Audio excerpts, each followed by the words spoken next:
be seated. Good morning.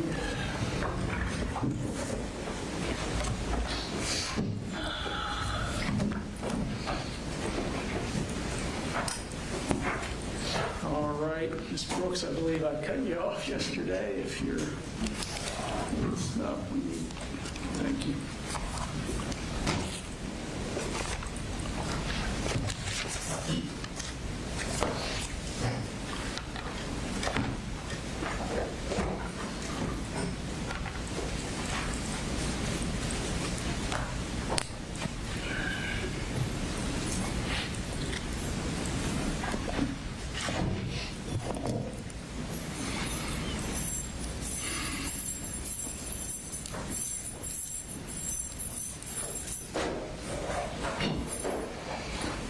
All right, we're all present now. Ms. Brooks, go ahead.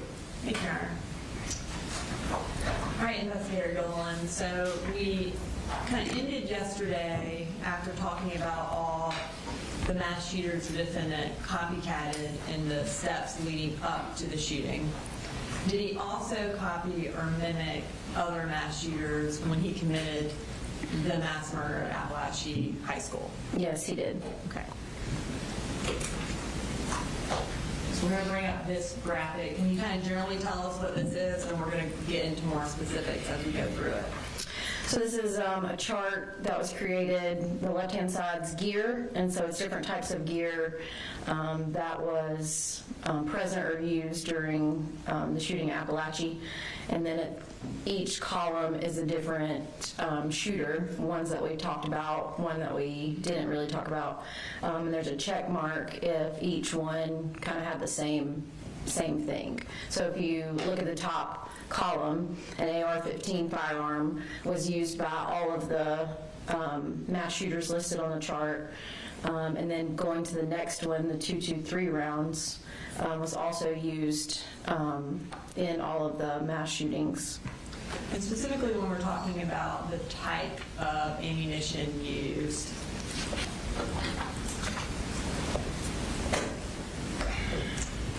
did the defendant specifically reference why he was, I guess, going to use this particular ammo?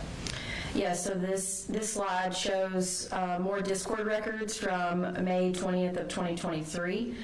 And he says, sadly, ammo prices are going up. I've stocked up on .223 rounds, the same rounds Adam used in the shooting, referring to the Sandy Hook shooting. And ultimately, is that the type of rounds that the defendant used when he committed the mass shooting at Apalachee? Yes, ma'am.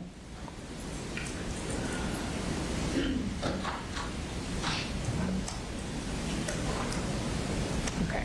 Going back to the chart, what's the next gear that the defendant used on September 4th? The next one down is 30-round magazines. There was a lot of discussion in different records in terms of getting 30-round magazines. Each shooter in the chart also used 30-round magazines.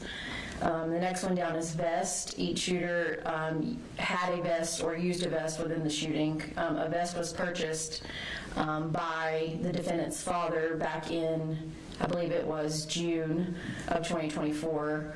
And ultimately it wasn't used in the shooting, but it was present in the house. And as far as we've earlier referenced the journals or the writings that the defendant made prior to the shooting, in one of his writings where he planned out the shooting, did he intend on bringing the vest to the school that day? Yes, it was in several drawings. Moving further, black backpack was specific in two of the mass shootings, the Parkland shooting and the Uvalde shooting. A knife also was found in the defendant's backpack at Apalachee and was similar to the Parkland shooter. And then writings that were left during the shootings, after the shootings, was present in all of the shootings. And then gloves at the bottom was specific to the Sandy Hook shooter. So as a whole, it didn't appear that there was any original thought from the defendant when planning the mass shooting. As far as you mentioned the knife that the defendant had in his book bag, Did the Parkland shooter also have a knife? Was it present in his book bag as well? It was, yes, ma'am. As far as the writings that were located, did another, I guess, were writings located either at the scene or at the shooter's house after the shooting? Yes, In all these cases. in all of the cases, yes, ma'am.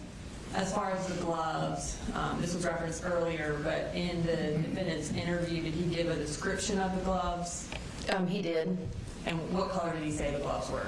In his interview, he said the gloves were purple. And is that a reference to another mass shooter? Yes, Kyle Rittenhouse also had purple gloves. What color were the gloves that he actually used? They were yellow. And finally, what is rim oil? It's a lubrication that you can use to usually clean firearms or use it to protect them from rusting after they've been fired. And did the defendant, was he the only one of these various mass shooters who brought rim oil to the shooting? Yes, that's correct. And can you explain this, based on your review of the records, was there a reason why you brought that? It appeared to be. So in the Google records, there were a lot of Google searches referencing gun jamming drills, what to do if your gun jams.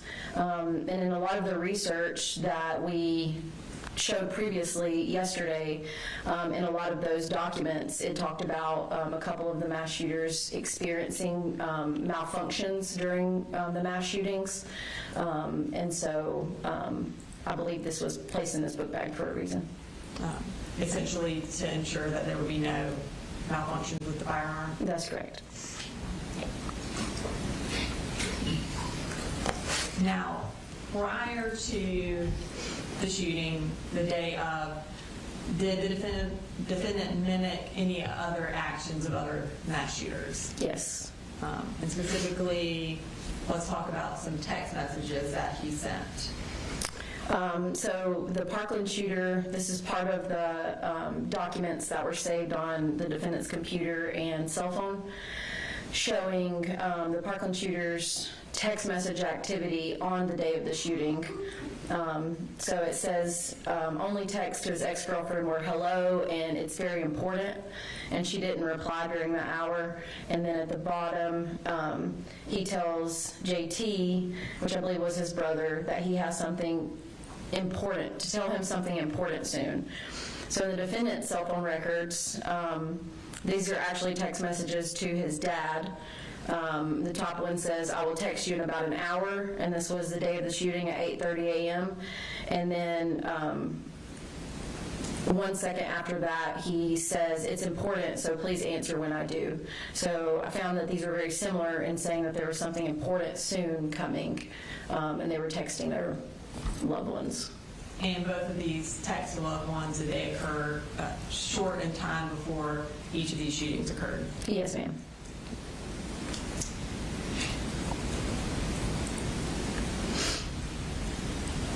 Okay, so now, in addition to kind of copying text messages prior to the shooting, was there a kind of mimicry element to where the defendant staged or got ready for the shooting? Yes, and it was in the bathroom. And what did that mimic? It mimicked Ethan Crumbly, which is the Oxford High School shooter. Before we kind of get to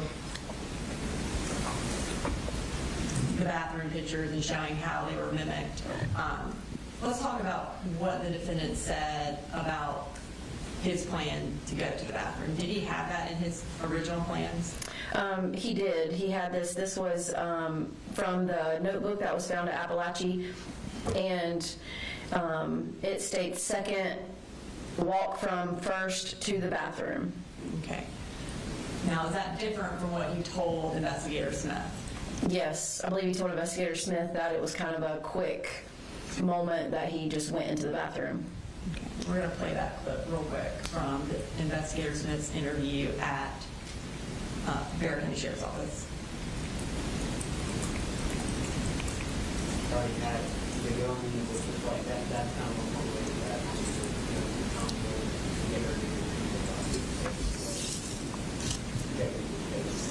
So I did that, and I walked out, and I was going for 5 minutes, in class. I was on the path, but like I quite literally just made a quick U-turn, just completely I went to the bathroom. Now, let's bring up this next slide. Tell us about this. These were, on the left-hand side, this is the Oxford Township shooter, where he left his backpack and writings in the bathroom. And then on the right-hand side is the defendant, is the photograph from the crime scene, where he left some items in the bathroom. Okay. And you mentioned Crumbley left his writings in the bathroom. Where did the defendant leave his again? In the classroom. Okay. Now, the defendant actually left his book bag in the hallway. Did he have a different place where he had actually planned to leave it? Yes, in that same writing that we saw earlier, further down on the page. It says, set backpack to the side, pick up rifle with right hand, open stall door with left. So it appears as if he meant to leave his backpack in the bathroom as well. And so his plan was to mimic Ethan Crumbley even more than he ultimately did. That's correct.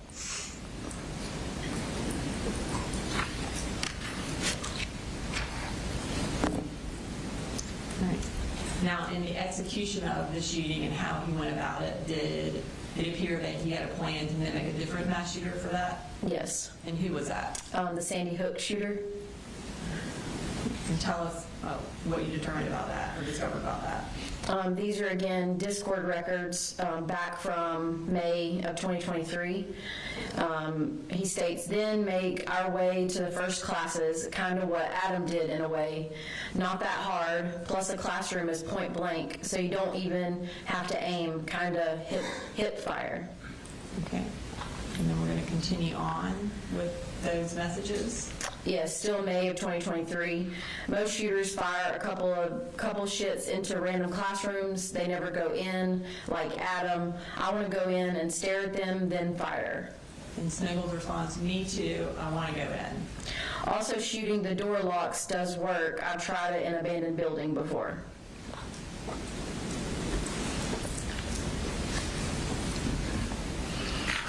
Okay. And so now we're going to move to our final category of evidence of intent and motive. And what is that? Motive seeking fame. Okay.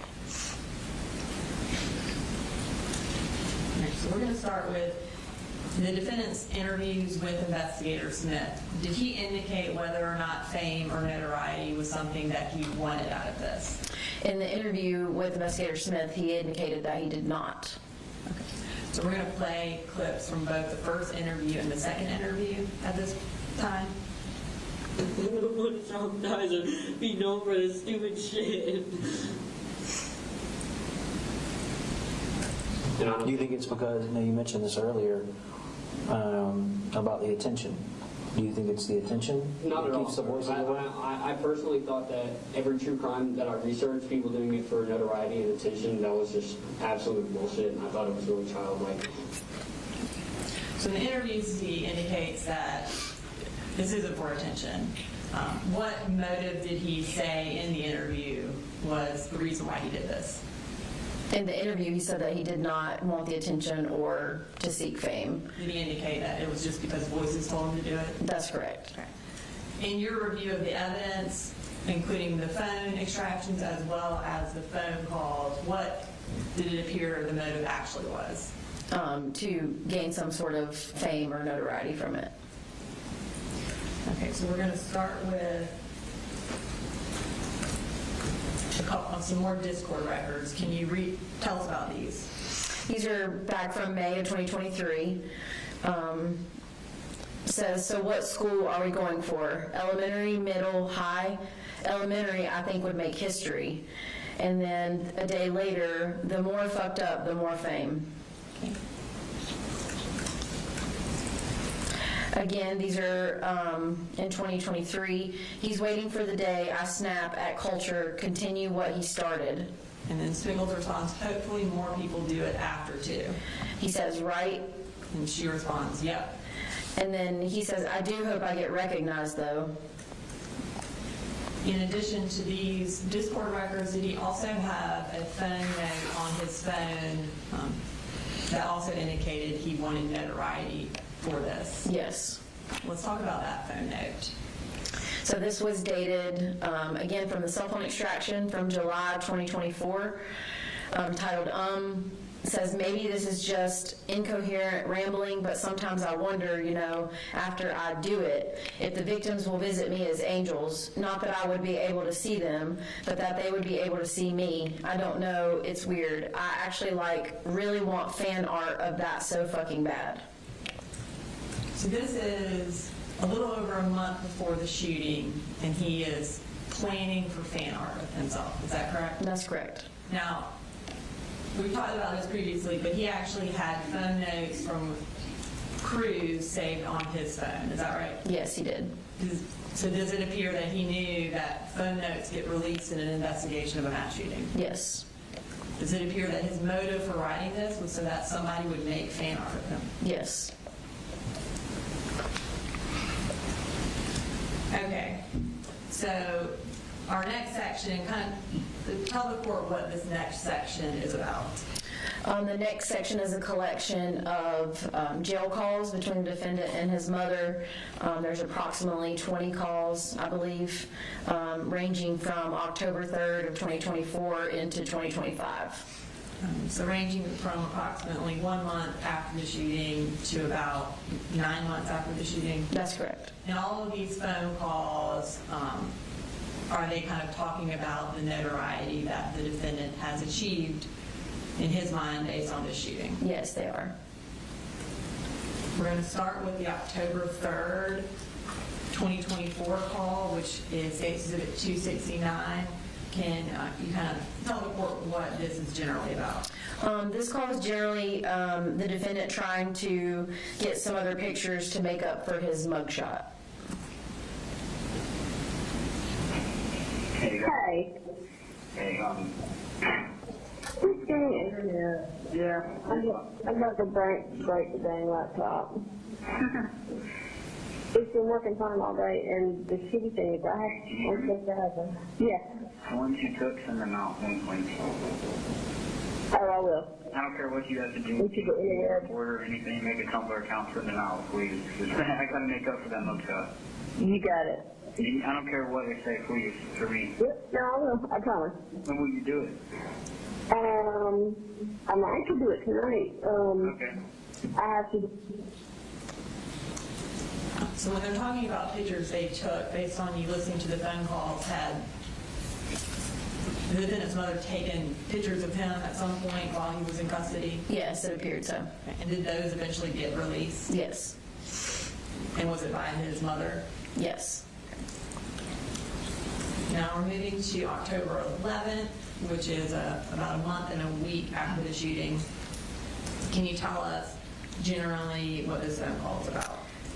This one is about the mother scrolling through posts and kind of reading through the posts that have been made of the defendant, and then him wanting to know how many notes on the posts there are. And the notes are essentially like a collection of like reposts, blogs, likes, kind of all inclusive together. And he wants to know how many notes there were. So essentially how many people have reacted to this post? Exactly. Okay. And this is Exhibit 273. Okay, well, keep scrolling to this on the bus. Okay. And then the next one, I think the next one was the original one with all the many pictures. Oh no, there's nothing new one too. There's one on here now. Your hair's wet. It looks like you just got out of the shower. That you don't have a shirt on. Oh, yeah, I know what picture that is. And you've got your hand covering up your mouth, you know? Yeah, I know that one. Oh. Yeah, that's a How good many one. notes does that one have? 393 notes. Oh, my God. Mom. So but it's not just that one picture. It's 1, 2, 3, 4, 5, 6, 7, 8, 9. 9 of the selfie pictures. and it says recent photos of Colt.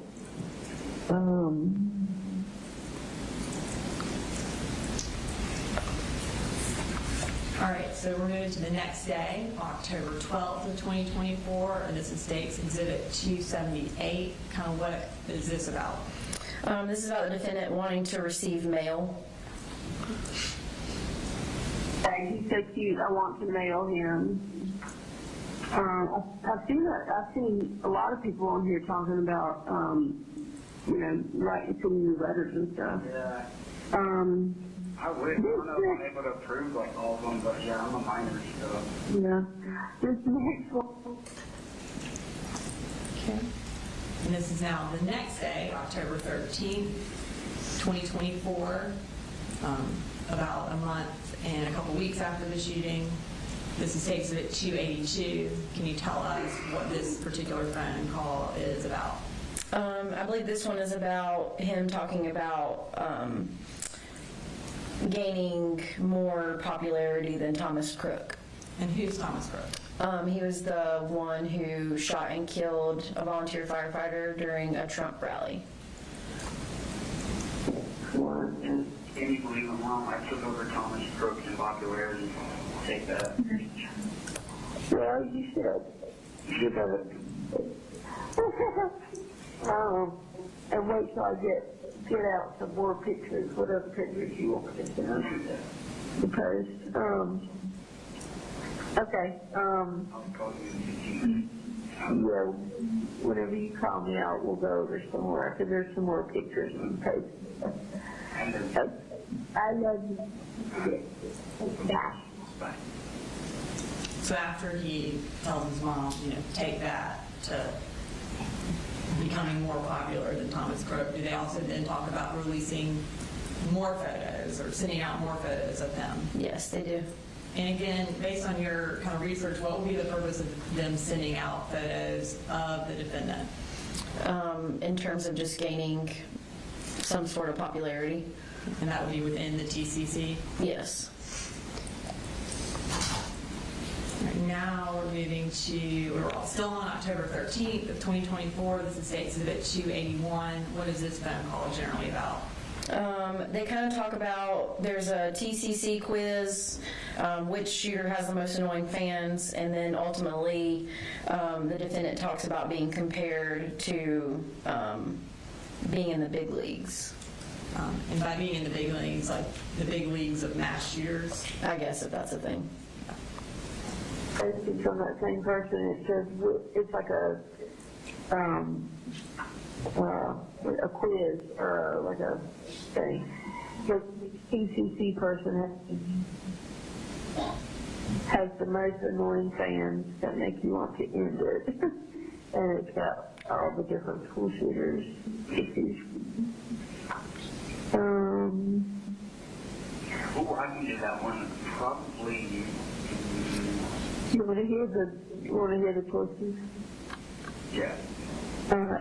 Eric, Dylan, Adam, Andrew and Randy, Elliot, Artyom, Nikita. Yeah. Oh, yeah. Definitely Academy Maniacs. Those two fuckers. Really? They're so cringe. Yeah, their fans are so cringe. Russian weirdos who kill like an old guy. Who is Brenton? Brenton Terrence, yeah, he's a Muslim guy. I remember that killed 51. Dylan, Joe, and Colt. Why am I on there? Why? This is messed up, but like, I'm being compared. I'm in the big leagues, bro. I'm done. It's not a bad way. I mean, Do they appear to laugh after he says, I'm in the big leagues? Yes. Now we're moving to State Exhibit 285. This is still on October 13th of 2024. Can you tell us what generally this one's about? This is the defendant talking about being possibly the youngest school shooter, and then also being, later on in the call, also being compared to the Uvalde shooter. I was thinking about it, like, wouldn't I be this year, like, one of the youngest, like, school, what? Yeah, you are. And I think so, like, because Ethan probably was, at the time, the youngest, and he was 15. Yeah, I've seen that several times in like the news. Yeah. Like that. I can't remember if they said you were the youngest or you were just one of the youngest. I'd have to Google it to make sure.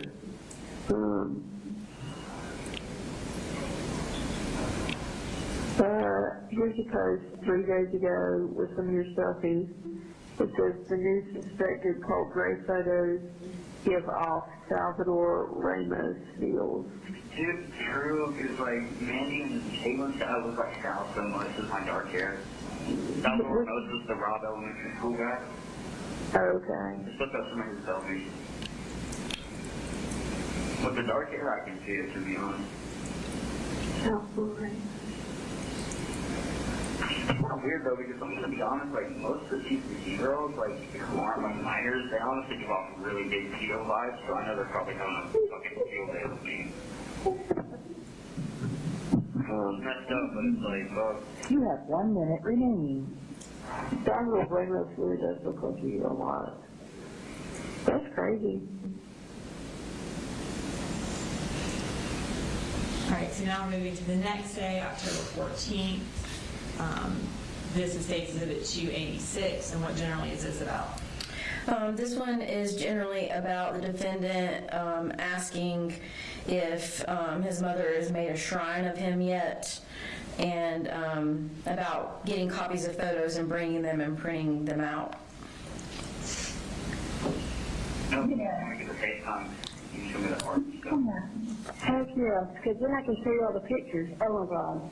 I've got so many new pictures that I can That's show all you. your gallery is. But yeah, pretty much from the last like couple weeks. I want to print them all out on paper, so I'm gonna. I'll try to do that But I first. don't have to do that. When I get a FaceTime, I can just do this. Okay. You don't want copies of them? Because I can make copies and bring them on Thursday. Well, I'm gonna print them out just for my. Yeah. Oh, okay. That's fine. That's the background on my phone right now is the picture of you as a fox. I haven't seen that. Oh, the furry one? Yeah, the little fox furry. Have you made a shrine yet? He's so freaking cute to me. Have you made a shrine? What? Have you made a shrine for me yet? No, I started trying to print them out the other day on the new printer, and they're out of like colored ink, so I'm like, of course. So I'll probably just go to Walmart and print them out, put them on a junk drive or something, print them out more time. And then I would make my poultry shrine. Okay. So All right. This is October 16th of 2024. State's Exhibit 287. Can you tell the court generally what this is about? This is about his obsession with the Sandy Hook shooter. I guess you might, maybe your name is hashtag. Oh, here's another cute one. Okay, so here is another drawing. Somebody said, can you draw Colt Gray eating a burger? And so it drew kind of like a little cartoon character, kind of anime looking, but a little more realistic. And you're just eating a hamburger, and you have like a little salt bubble coming out from the side of your head, and it's got a picture of Adam Lanza with his gun. I wonder if I found that on my Adam obsession. I don't know. I don't know whether it's that or whether they're all just so obsessed with Adam that they just automatically. The one that's, you know, as an Army trooper. That was so scary. Okay, I copied that. Let me see if there's any comments on that one. Oh my God, there's 132 notes on this one. Which one? 132. So when you're eating the burger and thinking about Lanza. Okay, there's only one comment to the picture. It says, he would probably laugh at this. This is glorious.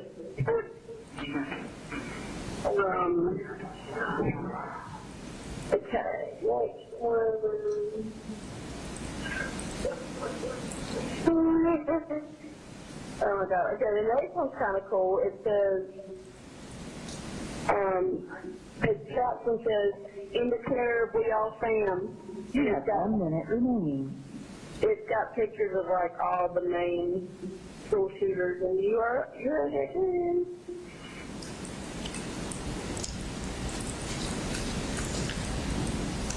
Okay, we're moving to the end of October 27th of 2024, close to 2 months after the school shooting. And this is Exhibit 294. Can you tell us about this call? This call is when they're talking about school shooters and ice cream flavors. Okay, then another person posted yesterday. They posted a big picture of a bunch of different school shooters, and then beside them they have what flavor Ben and Jerry's ice cream they are. And they actually have you and Nick together on the same little picture. No way. And yeah, you already did. You got caramel almond brittle, and he got cannoli. What do you mean when you're together? What does that mean? I do what? What do you mean when you think you're together? Like, what is the picture? Well, it's like the picture has your selfie, and then below it, it has like a picture of him in court, and then out the side to the right, there's your ice cream. So like each little picture that the person has posted has 2 different people on each one. And you and Nick just happen to be together on yours.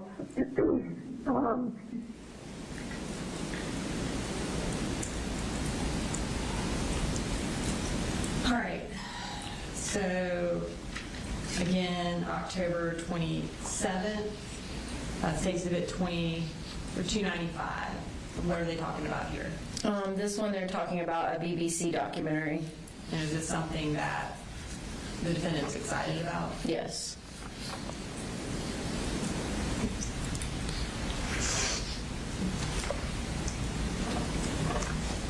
Oh yeah, what's on the BBC thing? Did it look official? Oh yeah, oh no, it's totally official.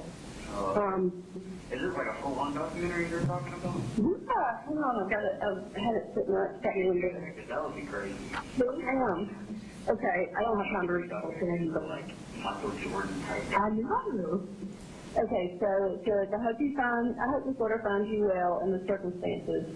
I'm Harry, a producer working in the BBC's Current Affairs Department and predominantly based in London. We've been closely following what is happening with your son You have 1 minute remaining. and his father over the last few weeks. Firstly, I wanted to say I know this will be an incredibly trying time for your family, and you may not feel ready to talk or tell your story, which I fully respect. But I will be upfront. Due to the extraordinary nature of what happened and the charges pressed against Colt and Colin, we want to produce a film examining this case. Therefore, we wanted to invite you to share your story with us. At this stage, all I'm asking for is an initial confidential conversation without any commitment to be filmed or take part further, to hear your side of the story and hear more about Colt. Yes. Go for it. Yes. So did he want her to do that? He did. Okay, now we're still talking about these things. We're moved to November 16th, about 2 weeks later, 3 weeks later. Exhibit 302. What are we talking about here? They're just discussing about other mass shooters. The next one is another drawing. Someone did a drawing of you, Eric Harris, Nick, and Dylan Claybold. Oh, wow, I need that printed out and brought up here. Okay, and it's really awesome. They drew it as a Weezer album cover. A Weezer album cover. Wow. Yeah, it's awesome. That is It's like funny a blue back thing. because I can see them as, I'm pretty much the only reason they get kind of circulated is because he's always paired with these. You know, Eric Harris and Jones people were like, friends and stuff. Yeah. That's funny. Okay, we're still on November 16th. State Exhibit 303. What are they talking about here? This is when the defendant is asking to post photos from their FaceTime visits. And again, it's posting photos like on the TCC or to get to the TCC. Yes. Tell Mandy to get the info out there that I'm kind of, that I feel like people can relate me to James a lot. Okay. And, Yep. yeah. Yep, I'll tell her. I'll shoot her. On the FaceTime. From what? The FaceTime. Okay.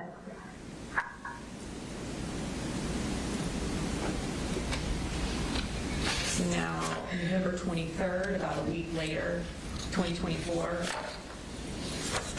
State Exhibit 307. What are we talking about here? What are the defendant and Marcy discussing? This is where they're comparing the defendant to the Columbine shooter. Okay. So the very first one that pops up is kind of funny. It's a picture of like an old living room, looks like from the 70s or something. And it's a picture of you sitting beside, who is that? Dylan. Colt and Dylan, y'all are sitting beside each other, and it says they're talking about the JQ. You know, I have no idea.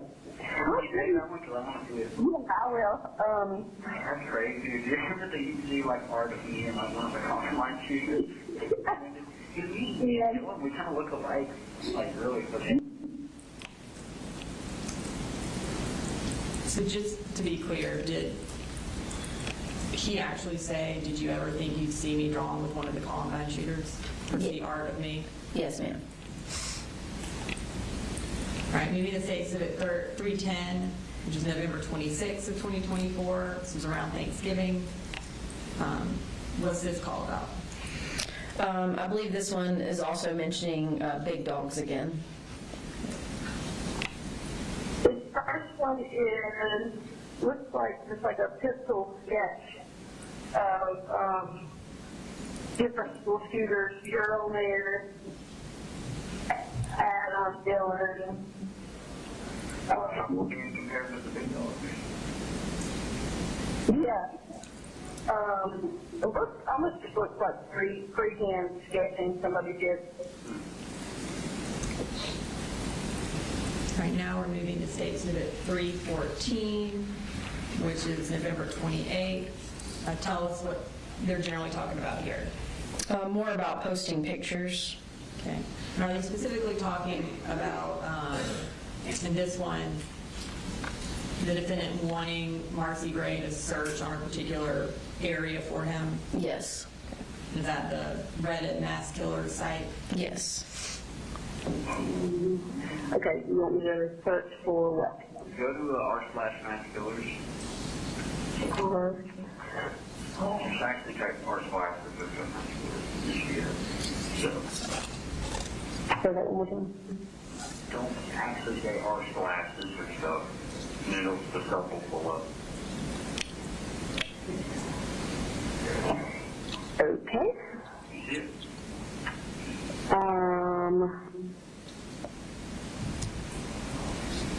No. Did you literally just search it up? I did. So click on the search bar again, open the Yeah. top right, and then Yep. search for my name. Just Colt Gray. No R. Okay.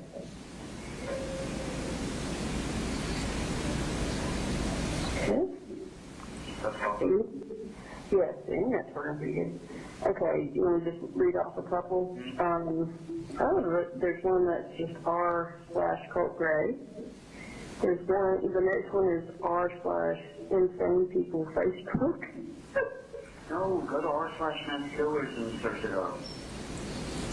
Because when you're a sub, if you're on the sub page, you're searching up stuff in the sub. Yeah, but I'm telling you, it didn't, when I typed in RMS, it didn't tell me It's that. gonna pop up r/Mass Killers with 185,000 members in the subreddit. Okay, spell it. Mass-killers. It's K-I-L-L-E-R-S. Okay, wait, that's different. I was spelling it different. Killers. With no space, yeah, you're dyslexic. Killers. I thought you were saying masculars. Like Killers. masculine. Okay, got it. God. That's not my problem. You're speaking clearly. Yeah, there's some randomly going to tell you to search up masculine. Okay, there's no, Are you on the front page? I'm on the list of posts. Alright, look the search bar again up there, Mhm. and it's decided it say r/masculars. Say that again. I couldn't hear you. Say r/masculars by in the search bar.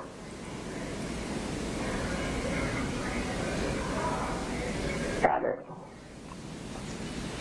Okay, so now, for the next day, November 29th, 2024, this is Exhibit 315.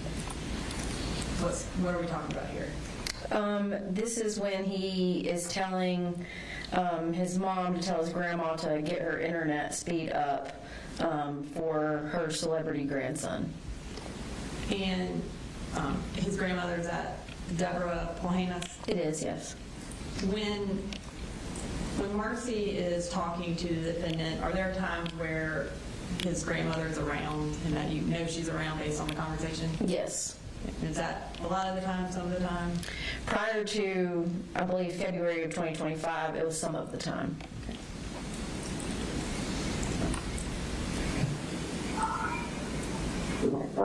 Children.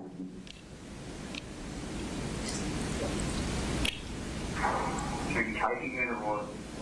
No, it's just loading. Taking. Tell that news that her fucking celebrity grandson is calling her the upgrade. No, no, yeah, really, you tell her. I'm tired of this shit, seriously.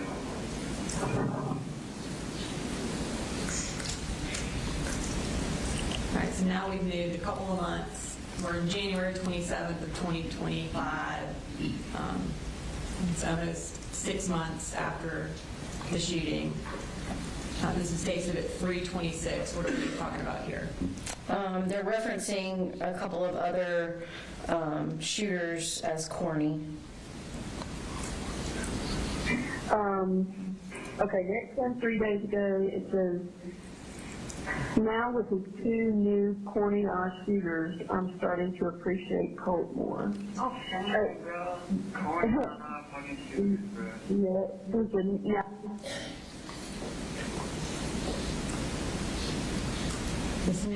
This is February 15th, 2025. This is Exhibit 328. What happens in this phone call? This phone call, they discuss the district attorney's office knowing about their calls and that they need to, I guess, watch what they're saying. Okay. Hey, you check off the post? It's been a while. Yeah, so I got to talk to you about that. So, in court on Tuesday, the defense attorneys were discussing everything with my attorney, and apparently they said that the DA had given them audio and video of me talking to you about, like, school shooters and stuff like that. Even though, I mean, we haven't talked about anything, I don't think inappropriate, you know, but they're trying to say that I'm, like, encouraging you to commit murder and just ridiculous. Yeah, just ridiculous stuff. That's just fucking retarded. Yeah, it's so stupid, but, you know, of course, they probably have no idea what PCC is, none of that. No. Oh, okay.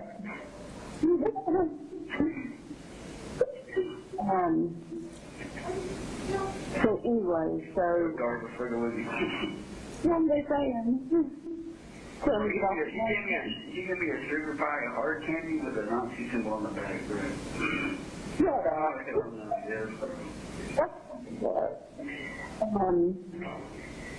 But anyways, I gotta be careful about what we talk about, on the phone, I guess, because, I mean, I don't know, I just gotta be careful about what we talk about going forward. I told my attorney, you know, that you had some friends on TCC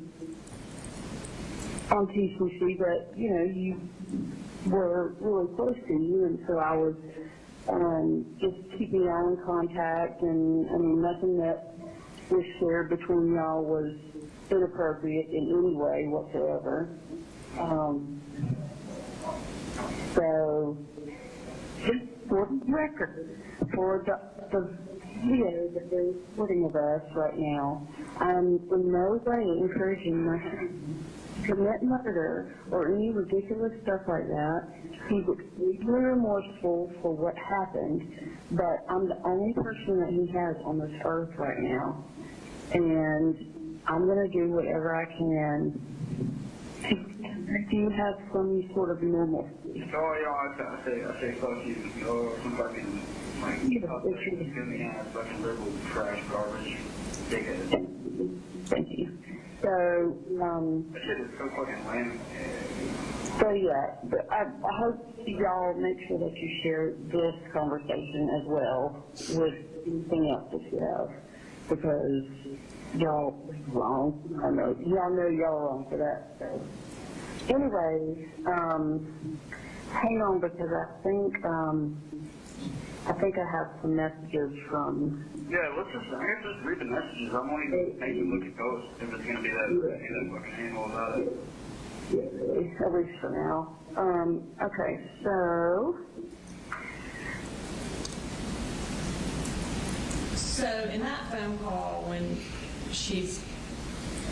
Marcy Gray is talking to the defendant about she was keeping in touch with his TCC friends, is that the Sniggles and the Mandy from Discord that he was talking about shootings with? Yes. And so from these phone calls as his peer, she is actually continuing to communicate with these people? That's correct. And is that on the defendant's behalf, like at his request? Yes.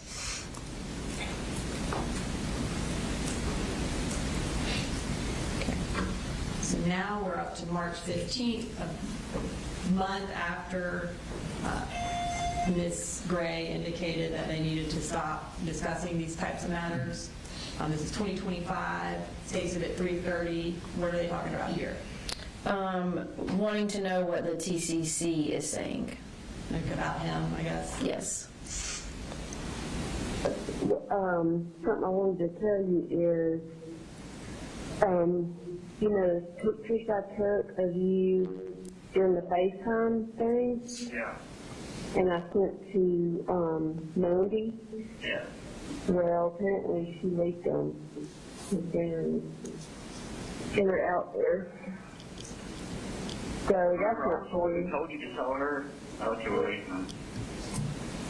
I did, but apparently she did it anyway. So. No, I was the one who told you to tell her to release them. Oh, to release them. Yeah. I was thinking I told her not to release them. Okay, well that then. Remember when I told you to release the jail pictures? That's what I meant. Yeah, now that you mention it, I remember. How do you go out there? Because I've seen them on PCC. Really, what are they saying about? They really haven't said anything specific about those pictures. It's like people have just started like adding them to stealthy. Can we look at those real quick? Yeah. Alright. Here, okay. Yeah, no, those are the one released. Okay, good. Well, that makes me feel better. All right, so now we're going to move to the final phone call. And this is from May 6th of 2025. What happened on May 6th? There was a court date.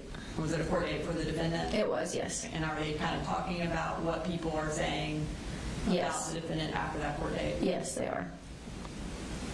This is States at 332.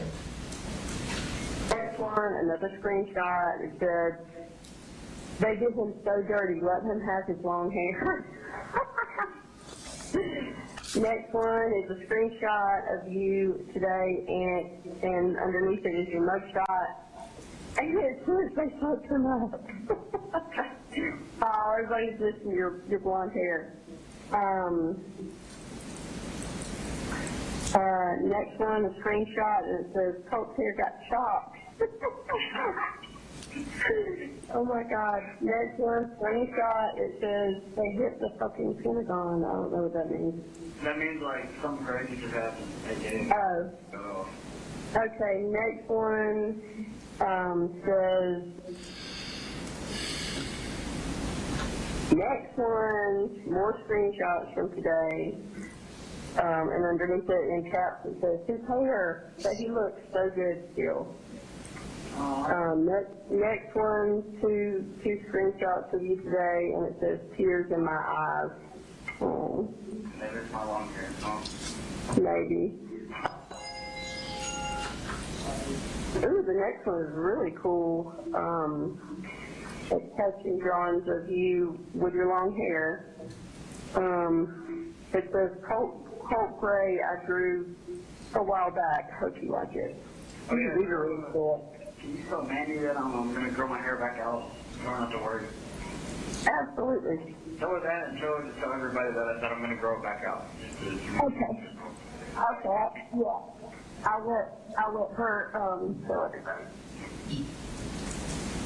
So at the end of that, is he giving Marcy instructions on getting more information out to the TCC about himself? Yes, absolutely. I think we just spent about 45 minutes listening to call after call after call of the defendant just talking about kind of where his notoriety is within this TCC. Is this just the tip of the iceberg? Is this all they talked about every time they talked? Yes. Okay. Do they appear to ever get tired of talking about it? No. All right. So that was our last jail call. We're going to move to this final little portion or little section of the presentation. In addition to all these jail calls and Discord records and phone notes where he's talking about being famous because of this, what other evidence was there of this motive of seeking fame and committing this mass shooting? There were a couple of memes that I added to the presentation. Okay. Were these memes that the defendant had saved on his phone? They were, yes. Okay. What's this first one? This first one is a photograph of David Hoggs, who was one of the survivors of Parkland. And he was very outspoken and became like a gun rights activist after the shooting. And the meme says, "I'd like to thank my dead classmates for giving me my dream career." And then this final meme that was saved on his phone, what does it say? It says, "If you do right, no one remembers. If you do wrong, no one forgets." I don't have any further questions for you. Cross, Mr. Allen. Excuse me, Judge.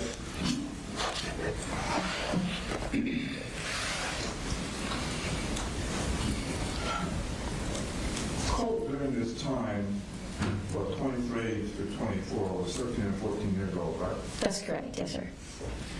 And those phone calls with his mother, she's engaging, she's interacting with him. Yes, sir. And she's kind of like she's encouraging him, right? It appears so. But now, this is the same mother who a few months earlier tried to threaten him, right? I believe so. And you had worked on a similar kind of presentation for Colin for this trial, right? Yes, sir, I did. And in that one, you were juxtaposing some of his texts and some of his searches to show how his actions related to Colt's actions, right? You're talking about Colt Gray? Yes. Yes, sir. And in that, you outlined the various times Colin failed to get help for Colt, right? That's correct, yes, sir. And how he never followed up with any of the psychological services that they had discussed. That's correct, yes, sir. And there were some texts where Colt was asking for some help with psychological services, right? That's correct. And within that, we also saw Colin had done searches for safes, but bought ammunition instead in his Google searches, right? That's correct. Okay.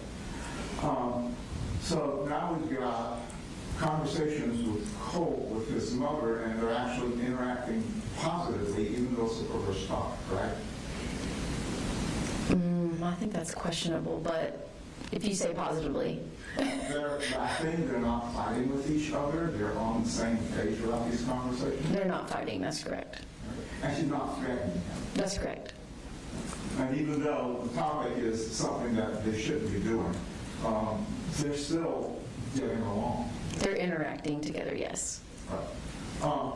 And she was not the only person that called him during that time, was she? No, he spoke with his grandmother as well. Okay. And did he also speak with an aunt? I believe a few times, yes.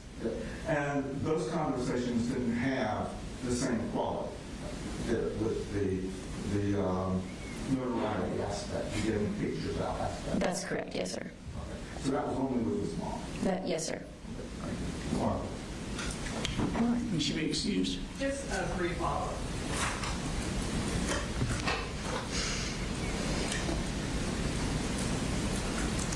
Mr. Allen characterized their interaction between the defendant and Marcy as her encouraging this behavior.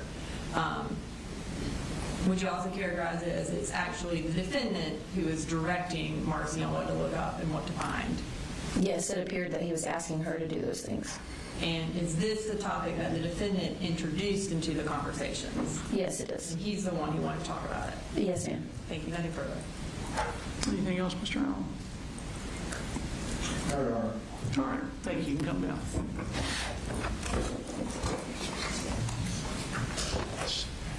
Does the state have additional witnesses? Hang on, state right. All right. State rest, why don't we go ahead and take 10 minutes and then we'll proceed with whatever the defense says. I did have a witness that we were going to hear about soon, and I have not yet gotten a link to get to him. I'm being told it was sent yesterday. If you want to step into the office, I'll put you with Mandy and we'll make sure you get it. Is that going to be the first witness? Yes, sir. All right, we'll set Zoom up as well.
here or there for the microphone?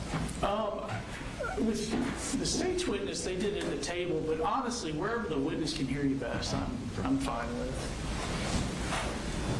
I'll try over here first.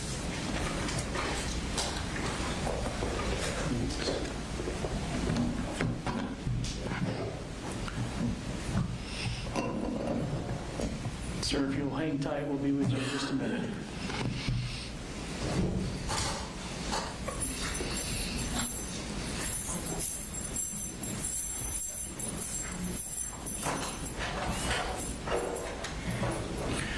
All right, for the record, we're all present. Mr. Allen, you can call your first witness.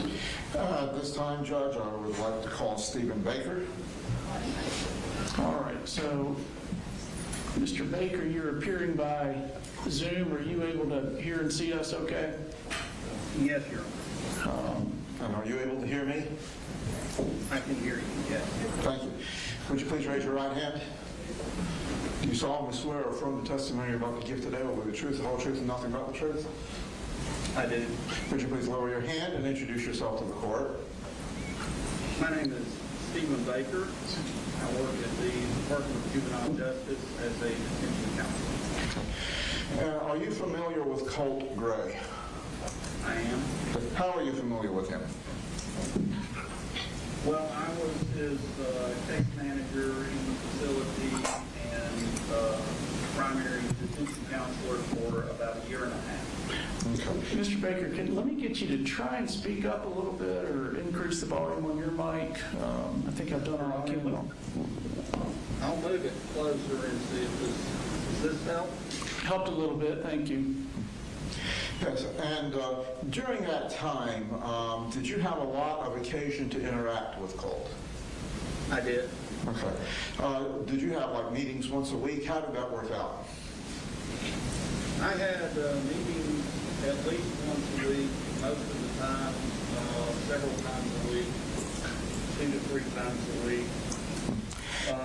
And it's a small place, so I would see him every day. And as his counselor, what kinds of things would you discuss and work on with him? Well, I'm not a mental health counselor, so primarily we would go into programming and how he's doing in the facility and talk about social skills, life skills, things like that. What kinds of programming was he involved with there? Well, we had him enrolled in our skill training group, which talks about pro-social skills group. So we did that first, and he completed that.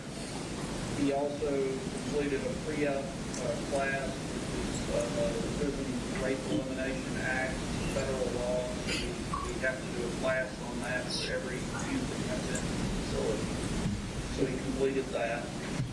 And then he moved on to advanced skill training, and then he completed that program, and he did Mini Merging Two Worlds, which talks about, getting jobs and prepares them for life outside the facility. We were trying to get him through all the programs we had. Because the length of time was there, so he completed that, and then after that he would volunteer for advanced skill training, even though he'd already graduated. And did he go into those programs cooperatively? Did he work with you folks on?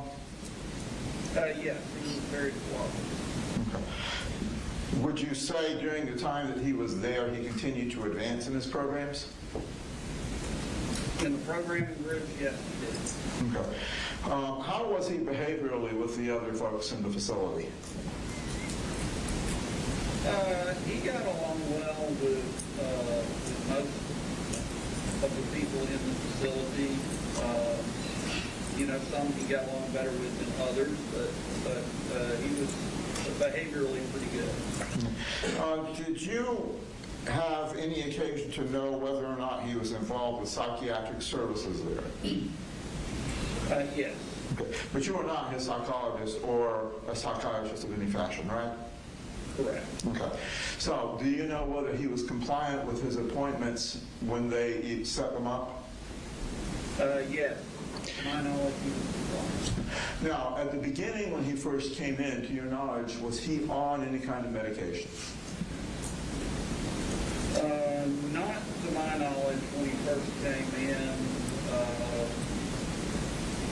other than I believe his mother had given him something that wasn't prescribed. But other than that, when he came into the facility, I don't know of any medications. Okay. And were you aware whether or not during his time there that they prescribed him medications? They did. Did he confide in you as to whether or not he was compliant with taking them? He would talk to me about it occasionally.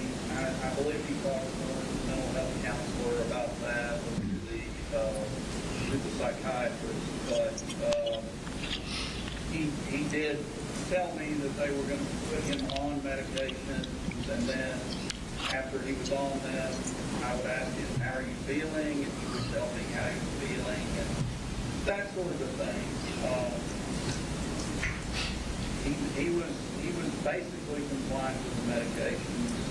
Sometimes he would refuse to take them, but then he would start taking them again. Did you notice any changes in his behavior from the time he was not taking them till the period that he was?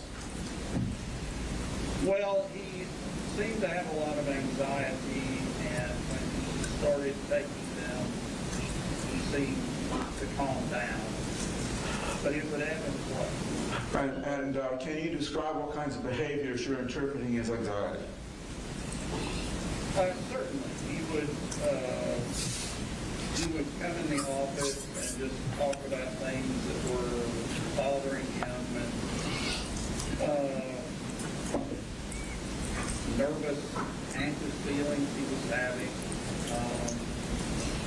And that's what I would interpret as anxiety. He had social anxiety.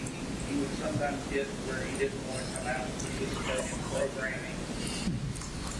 He would come and see me, and he would see the mental health counselor, but other programming he just wouldn't want to get out and participate in. And during the time that he was going to the mental health counselor, was it your observations that he went on a regular basis or not? Yes, he went on a regular basis. Okay. And he's no longer in your facility, is that correct? That is correct. Do you know the reason that he was transferred to a different facility? I don't know all the reasons. I do know that one of the reasons is because we had lost our mental health counselor, our full-time mental health counselor, maybe a couple of months before, and it was really felt that he needed a mental health counselor, someone that was full-time, because he would come see me, but I'm not a mental health counselor. So I know that part of the idea was to move him somewhere where he could get more intensive mental health help. While he was at your facility, did you notice or observe any kind of aggressive behaviors that he would initiate on someone else there? No, not that he would initiate. He did sometimes become angry, but it was very rarely, from my observation. And at the times he became angry, was he able to manage that, or did you need to call somebody from the mental health facility to help him? He was generally able to manage it. He could be talked through it.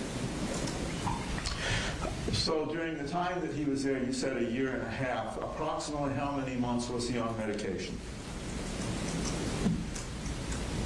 I would have no way of answering that. I know it was for at least 6 months, but other than that, I couldn't tell you. It could have been for 1 year, but I know it was at least 6 months. So would it be fair to say that there were several months at the beginning that he was not on medication? Yes. Okay. And when he was transferred, did you have any interaction with the corresponding counselor of the new facility?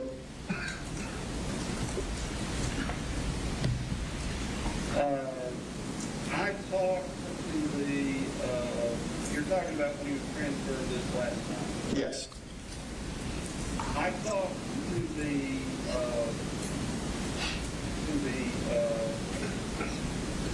I can't recall the title, but it's not my counterpart. But it's like the person who's in charge of programming, and I talked to them and had interaction with them. Yes. And did they indicate he was settling well in his new facility? Yes, they did. Okay. Do you have any concerns that he would not be continuing to do well in his new facility based on your experience with him? No. Okay. Thank you. That's all I have, Judge. Cross. Thank you, Your Honor. Mr. Baker, can you hear me? I can. My name is Brad Smith. I'm with the District Attorney's Office. Thank you for being with us today. When you said you were Colt's counselor, when do you have a time frame of when you first met him and where he was his counselor? Yes, I believe it was around April the 9th of 2024 when I first met him. Well, so he didn't go in until September of 2024. Okay. Then my time is off. And do you think it was April of 25? No, because I don't know the day that he was initially locked up, but he came to us several days after that, so he could have been early on. Okay, so you were in his original, where he went to originally after the incident. No, I was, without going into detail, I was in the facility he went to after he went to the original place after the incident. Okay. And you think that was around April? Well, obviously, I'm incorrect about the date, if that's not when it was. I'm trying to do it from memory. I know Oh, that's fine. I'm just curious, because I know he moved around, and we're trying not to, for the judges, we're trying not to name places where he is. I know he moved around from different facilities. I'm just trying to pinpoint what time frame you were involved with this. I know that it was fairly early on after the incident that he came to. Okay. Did you know why he was in there? Do you know what he did that caused him to be confined? I did. Okay. And have you seen, I know you're on Zoom now, have you seen the state's presentation of evidence over the last 2 days? I have seen some of it. I've read reports and I've also watched some of it. Okay. So are you aware of the evidence we presented about communications Colt had when he was in jail after the incident? I am. Okay. Are the rules based on communications in and out, are they basically the same for each facility? They are. Okay. And would those communications, are there certain rules about them and protocols about what would be appropriate communications in and out towards the children that are in your care? Yes. And what would those rules be in general? I know you don't have it in front of you, but just in general, your knowledge of that. Well, we have policy and rules on that. I mean, in general, everything the kids say, is recorded. So in general, they are cautioned not to say things that would be inappropriate or that would, just things that would be inappropriate. They're cautioned not to talk about their crimes and that sort of thing. Do you limit who they're allowed to talk to? Yes. And who is that? Go ahead, I'm sorry.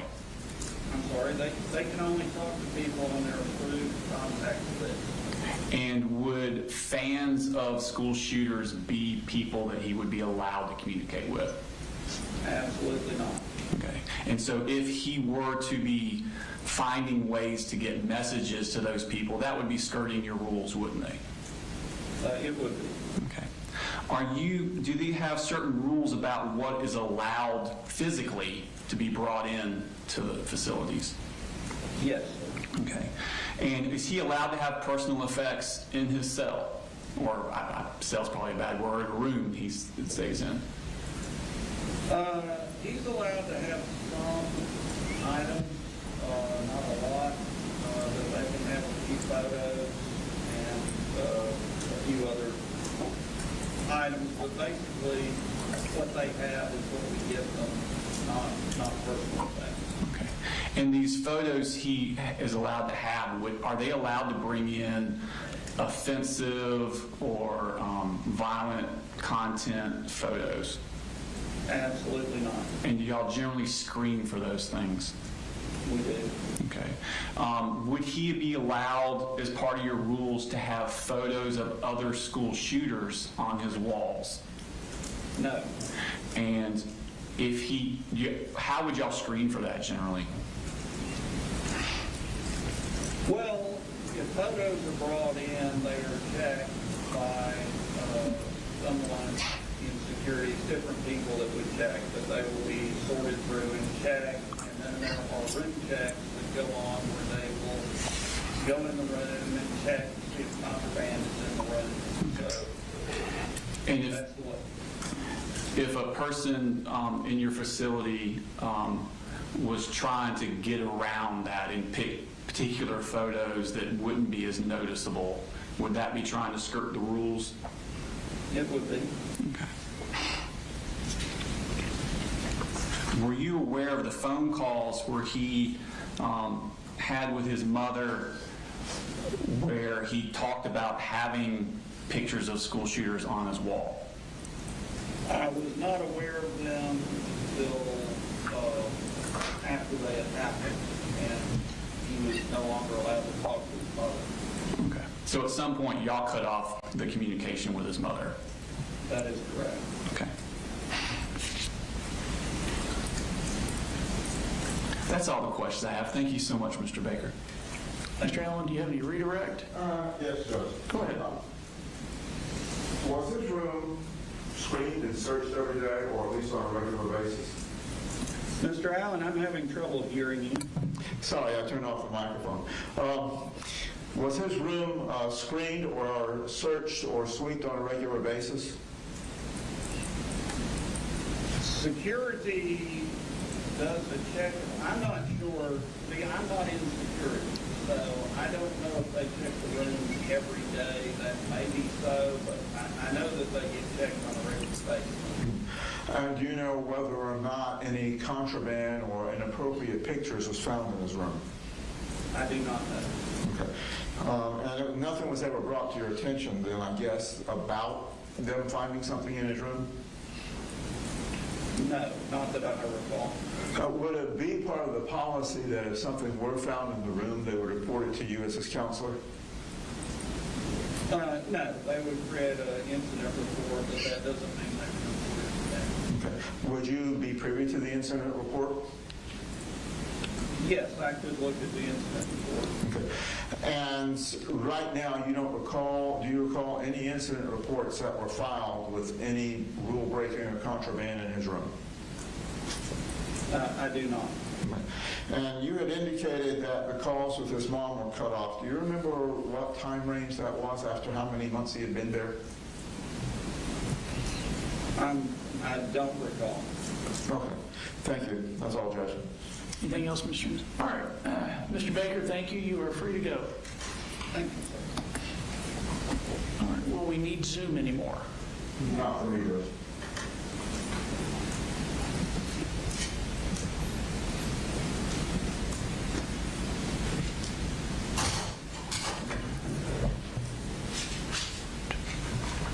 All right. You can call your next witness. Your Honor, I call Candace Gross to the stand.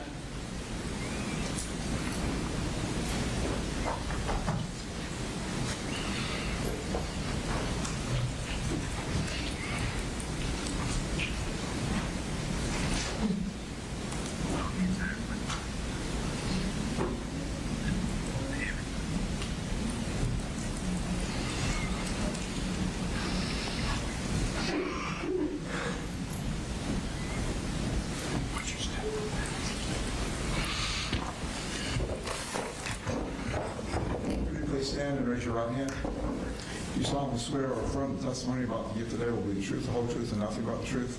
I do. Please lower your hand, be seated, and introduce yourself to the court. Hi, my name is Candace Brose, and I currently serve as the State DFACS Director and the Commissioner of the Georgia Department of Human Services. Now, Commissioner Brose, how have you gotten involved with this case with Colt Gray? I became involved with this case when he was placed briefly into foster care. And do you remember approximately what time range that was? He was placed into foster care on October 6, 2025. And as Director of DFACS, is it normally within your purview to deal directly with the children in care?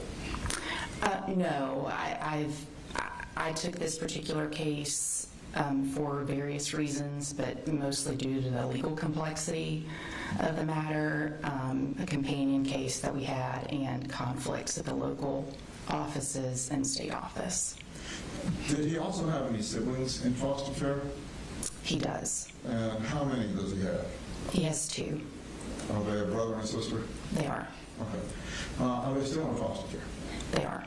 So would it be fair to say there is a pending foster case with the Gray family? Yes. Okay. Does that, the dependency case, does that cover both Marcy Gray and Colin Gray? It does. Okay. And what were the basic allegations that brought Colt to your attention? Colt was placed into emergency custody by a juvenile court judge in Barrow, and the concern was that his mother was violating a court order with ongoing contact by making decisions for him while in juvenile detention. And the child who is in the custody of DJJ, what's the complexity with regard to who the actual legal custodian is? So for that particular case, technically, my understanding was that custody was removed from the Barrow County Sheriff, but he had been detained in a juvenile detention facility, although his parents still retained their rights. So that was a big legal complexity that we had to navigate. And at that time, why was the father not able to maintain custodianship? Another court order that he could have no contact.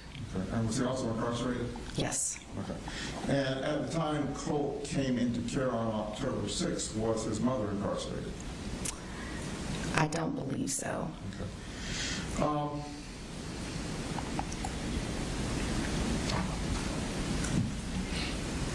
With the current open DFACS case, are there any ramifications that still potentially impact Colt? Yes, there are many. Okay. And without belaboring the point too much, can we kind of get to what are the main concerns that you and the department have regarding the Gray family, both with Colt and his brother and sister? Their parents had extensive history with our agency over several counties over the years, recent years. And we also have that open foster case with his siblings. Over the years, we've had difficulty getting compliance from the parents, but primarily from their mother. And that is a big issue right now in the foster care case. And you said there's extensive history. Does that history mean that the children were brought into foster care previously? No, they weren't, but we had involvement in that. We had to make safety plans, service referrals, accommodations with what parents could actually provide, caregiving capacity based on the allegations at the time. And in your capacity as director, do you have access to that history and all those files? I do. Okay. What kinds of parenting issues involving Colt, as well as the others, were raised in some of those files? So some of the earliest information we had concerned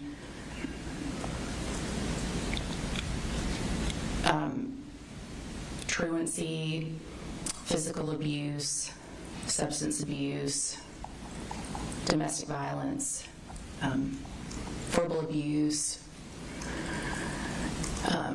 inadequate supervision. I mean, there's a plethora of issues that we've encountered over the years with the family.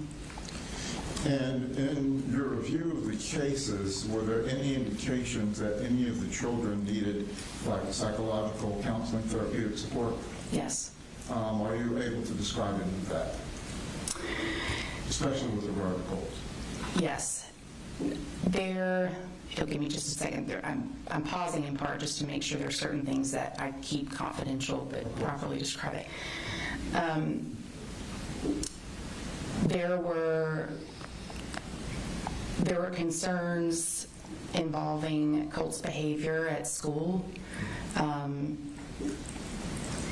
And there were, not too long after that, there were concerns raised about physical abuse by specifically their mother, involving Colt specifically.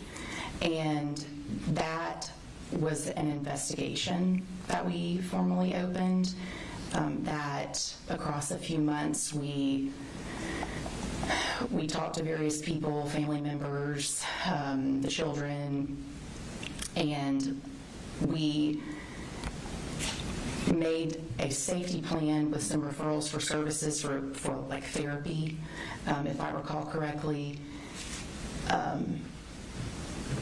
And to the best of my recollection, the family did not follow up with those. So what we had done in that particular case is, once we did our investigation, we closed it, but we had those referrals made out to designated service providers, and what we expected is that with non-compliance, we would hear back. That did not end up being the case, although we still would have we'd have additional reports not long after that. Mm-hmm. The parents were married, right? Yes. Okay. Did any of those investigations end up with an agreement that Colin was going to take custody of the children? Yes. We had a case that went from a formal investigation to what I believe is a family preservation case, but essentially the way that it worked is we looked into allegations of domestic violence, substance abuse issues, that the children had been locked out of the home, physical abuse targeted at Colt, some verbal abuse, and that case ran from November of 2022 to, I believe, the end of October 2023. And at the end of that case is where, because of several failed drug screens by the mother, and essentially corroboration to an extent by collateral sources that the children were facing abuse, but Colt in particular, that's when we went ahead and placed the children with the father since he retained his legal rights. We try to avoid foster care if we can, if we don't have identified issues with a parent that, is able to take care of them, which is what our assessment was. Now, as a frame of reference, can you outline for the court how a general investigation of that nature would take place? How it would go from investigation to family preservation to a custody agreement? Generally, what happens with any defects case is that we're going to get a report that alleges child abuse or neglect. It'll be specific types that that serves as the basis of what we investigate. If we actually have enough information to assign it for investigation, that's what a lot of people understand to be like Child Protective Services. We'll do that investigation. I think we generally try to complete it within 45 days. Sometimes it can run longer, but what we're looking for is anything to substantiate the allegations of abuse. And we talk to the children, we talk to anyone else involved in their lives, we look at records, that kind of thing. We will unsubstantiate or substantiate the claims, and then at that point is when we decide if we need to stay involved or if we can safely close the case. In this particular matter, after we determined that there were still ongoing safety issues, we moved the case to that family preservation services type that I described, and that's when we're trying to deploy interventions that can mitigate ongoing safety concerns. How do you determine if allegations are substantiated or unsubstantiated? It's going to be a combination of sources. So we're going to look, we use a preponderance of the evidence standard, but what we're looking at is information that we gather from the children, from family members, from parents, records, like school records, medical records, different types of interviews and written sources to look at that and see if it meets the standards of the allegations that were made, but we may also uncover new allegations that, based on the evidence, we end up substantiating. And does substantiation necessarily mean it gets into court? No. Okay. So in this case, you're talking about in 2023, Colin got custody of all 3 children? I wouldn't describe it as him getting custody necessarily because he still technically had it as they were married. I think they remain married. I could be mistaken. But what we did was we worked out a plan where the children would be with him and he would be expected to limit contact, prohibit contact, essentially. And in a case like that, would the department do follow-up visits with say in this case, the father, if the safety plan was for him to maintain custody and limit mom? We would. Now, we would generally be looking for some information that indicates noncompliance. But what we often struggle with different families is like transients, moving places, or a parent may have been compliant and become non-compliant, so we can't find them. So there are always a lot of factors that go into trying to follow up in general with a family. How does it change your jurisdiction, say, from one county to another? How does that impact your ability to maintain any kind of follow-up? Well, in that particular case, we actually had what I would describe as like dueling county involvement. So at times we'd have Jackson County DFACS checking, we'd have Ben Hill County DFACS checking, but and technically all of our staff have got access to the same system, so we can see records regardless of where the family may be located at that time. But if we don't know where they've gone and we can't seem to find a credible source of it, then we really get stuck unless we can find a neighbor that tells us where they've gone, or a family member, something like that could give us a new lead. And you mentioned Ben Hill County. Is that where this particular case started? I believe that it did, yes. And following up with Jackson County, did DFACS or your office have any irregularities that they were concerned about after 2023? Can you say that one more time? Did your office in Jackson County have any irregularities or issues that they were concerned about following the children growing up with Dad in 2023?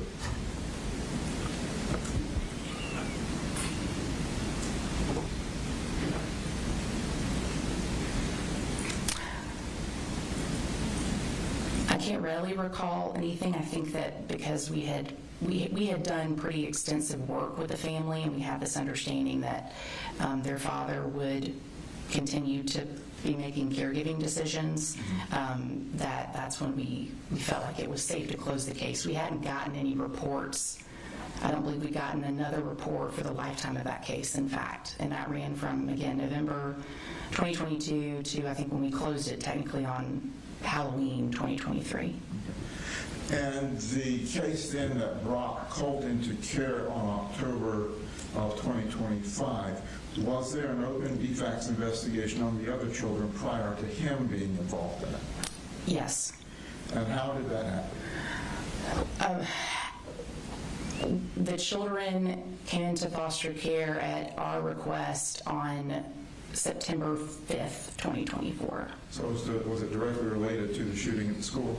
It was, but also because of the prior history of the family, it became pretty clear to us very quickly that the mother was still very involved in their lives, and the severity of the issue meant that we went ahead and requested custody. We also couldn't, we didn't feel that we could vet alternatives to foster care, like family members and others, quickly enough, and there were some concerns, so we went ahead and requested emergency foster care.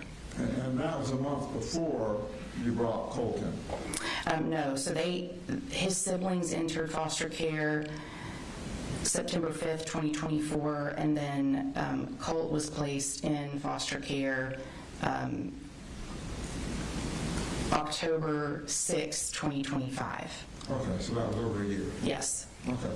And in that intervening year, did your department have investigations ongoing that raised concerns to you regarding both those children and Colt? Yes. And what kind of concerns were those? There were various concerns. There were concerns about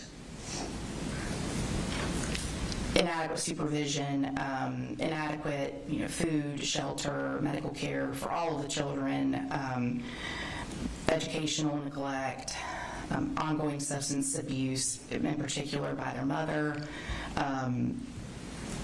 threats that she made against Colt in particular. I mean, there was a significant amount of concern that we had to look into.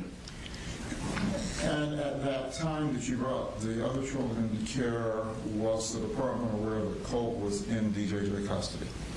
Yes. Okay. Was the department aware that Colt and his mom were having regular communications during that time? Yes, we were. How were you made aware of that?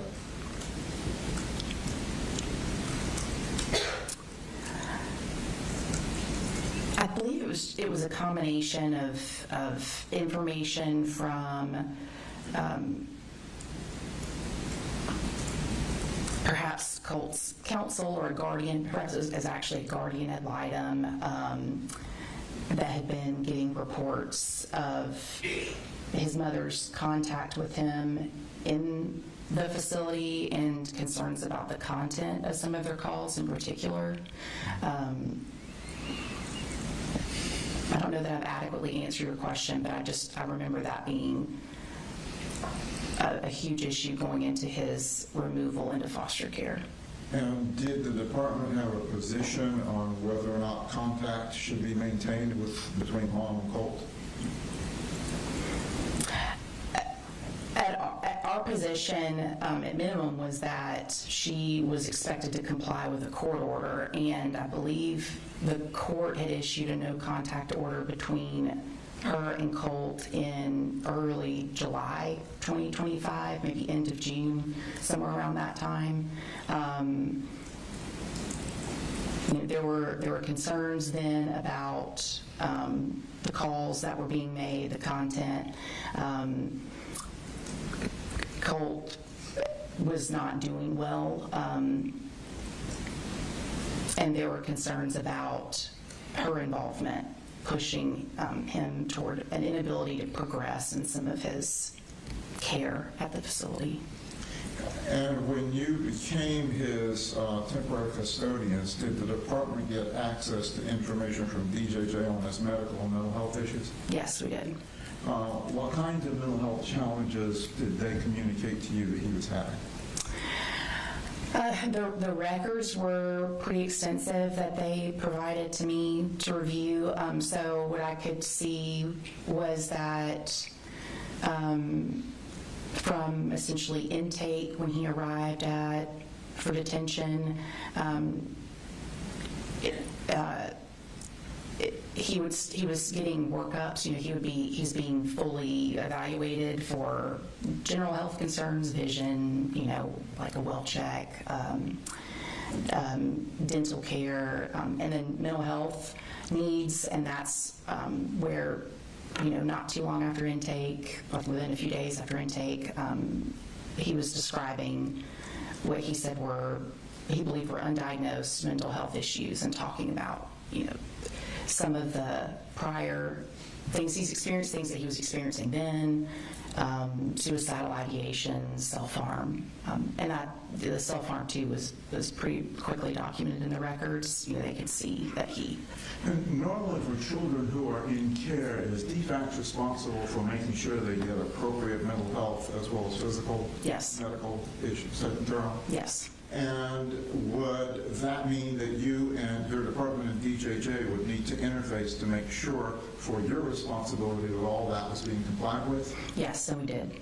And during your review of the information that you got from DJJ at that time, were you able to determine whether or not appropriate measures were being taken for his mental health? I was able to make that determination. I'd be remiss if I didn't mention, even though he entered foster care, and that was really also when I was trying to do my initial safety assessment, that's a component. I was doing these things at the same time. I also was asking basically any healthcare facility I could think of under the sun if they had any records involving Colt, because I couldn't really get great leads on where he'd gotten care. He was telling me he hadn't gotten anything except for maybe an eye check. He didn't recall going to any doctors over the course of his life. So I was sending those requests out, and I was also collaborating with DJJ staff to look at what they had. And did you find anything that suggested that he had appropriate private medical care prior to coming into DJJ? No. I was really surprised by the complete absence of care, because you normally don't see that. I mean, even with some families that struggle, you'll still see that maybe they've been the pediatrician, prior years, but I wasn't really getting any luck there. And during this time that he was in your care, what kind of other investigations were done by the department to determine what the family life and family structure was like? So I needed to talk to several family members, so I did. I talked to his grandmother, I talked to paternal aunts, I talked to a maternal aunt, I talked to the clinical team at the facility, the educational team, the administrative staff. I reviewed all those records, and I was trying to discern. I was trying to discern, essentially whether he was safe there and was getting adequate care, and so I was looking at, what they had in their records at that time for diagnoses, treatment, any behavioral incidents, all of that stuff together. Now, when you're assessing a case for safety, particularly with regard to medical, does the department take into consideration things like failure to provide treatment, failure to provide medical or counseling services if a child looks like they need it, failure to do dental and eye exams? Do they take that into account when they're determining what is neglect and abuse? Yes.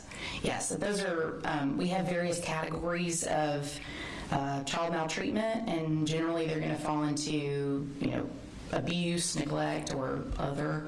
And so what I was looking at is all of that information together and trying to separate them out into whether I had enough, I'd met with the evidence, the preponderance of the evidence standard for those different categories. And I ultimately did end up making several substantiations on both parents involving Colt. And what, if you can, what were the categories of those substantiations? So for his father, and again, this is focused on Colt in my case, for his father, I believe there were 11 categories that I recently substantiated for child abuse and neglect. And I'm going to make sure I get all. So inadequate supervision, inadequate food, shelter, medical care, educational neglect, domestic violence,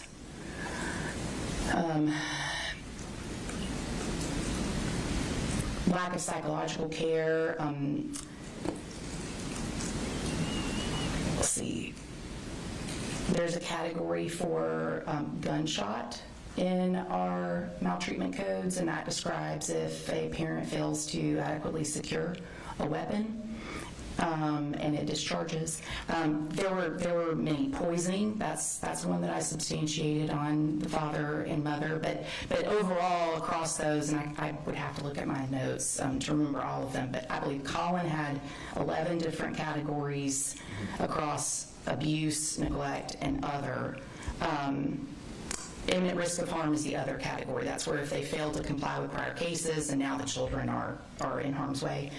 Marcy actually, I think, had 12 substantiations, so more than Colin, and the reason for that is that I found enough evidence that she was physically abusing him. There were several sources that got into detail about how he was the target of her ire for various reasons over the years. That's not to say there weren't allegations against their father for also physically abusing Colt, but I couldn't find evidence of like marks and bruises like I did involving mother and Colt. Now, part of, as I understand it, the case manager's job is to go out and see the child as well as work with the parents. Did you ever go out and visit Colt? I did. Okay. How many times? Do you recall? I don't. At least we have to do monthly visits.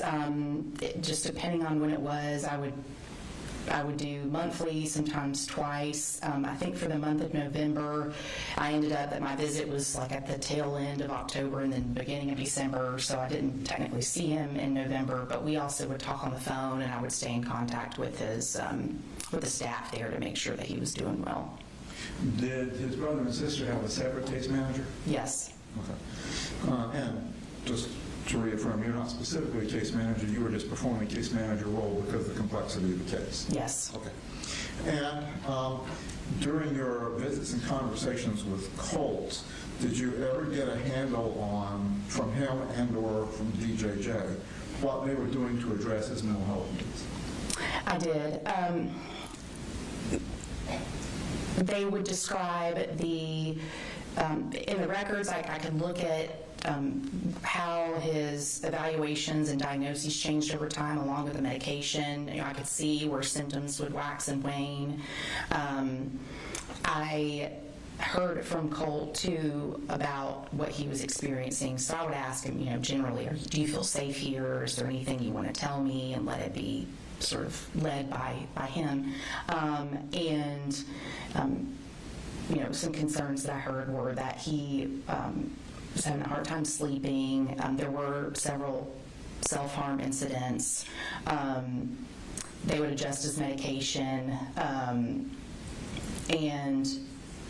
But for the best I can tell from the records, I think that he arrived in September of 2024 and for several months didn't have medication. They were still doing a lot of evaluation, but he was describing what he was experiencing and seeing or hearing, anxiety.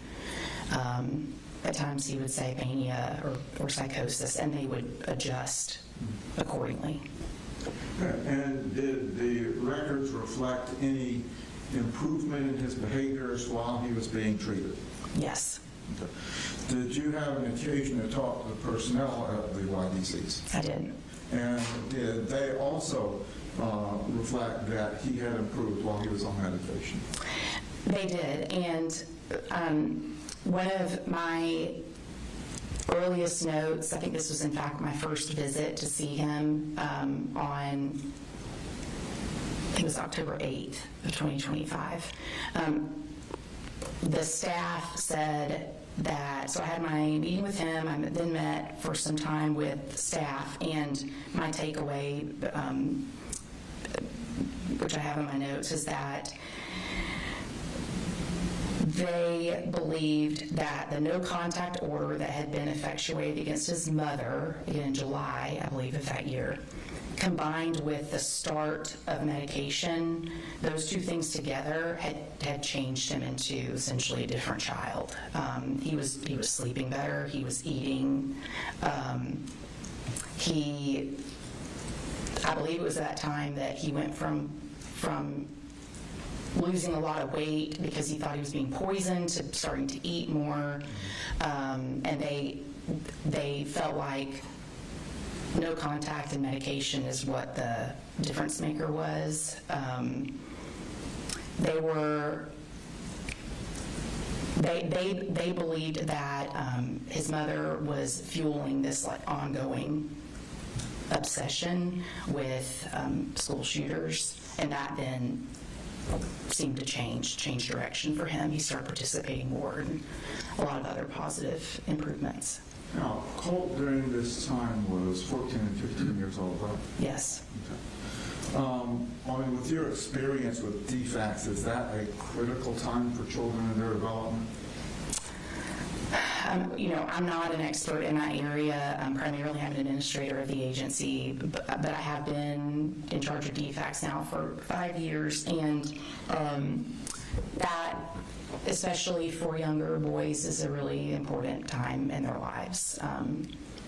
And we are concerned about more and more reports and investigations where teenage kids are exposed to awful things online. Now, when you had your meetings with Colt, did he talk to you about wanting to have contact with his mother? Yes. What was his position on that? He misses her, and he still misses her. Is it the department's position that it's in his best interest to maintain the suspended contact? I don't think that it's in his best interest for her to have contact, but I can tell that he desperately misses his mother. Okay. During this time also that he was in your care, were steps taken by the department to initiate any kind of psychological evaluations for him? Typically, we'll try to coordinate at the start of foster care that the child receive a trauma assessment, which they get through Medicaid, all children in foster care are on Medicaid, and a CCFA, which I think is like a comprehensive child and family assessment. I was not able to do those for a couple main reasons. He had gotten an extensive workup to evaluate trauma, is the response I got back from his clinical team. They didn't really want to have off-site contracted providers coming in-house to do that work. And I wanted to respect the process. I didn't have a case to compare it to either, so I wanted to just do my best with what we could. And so you weren't able to get any independent evaluations? No, but based on what I had heard from family members and others, there were some things I would have wanted to get checked. He had some very early school records that indicated it was either a 504 or an IEP with some concerning behaviors, and I wondered if he needed to be evaluated for autism spectrum disorder and some other things. Did you, in your investigation, come across information that indicated that prior to shooting, Colt had tried to get help from his family?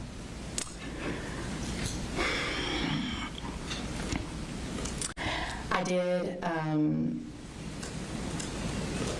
His mother had been giving him Zoloft.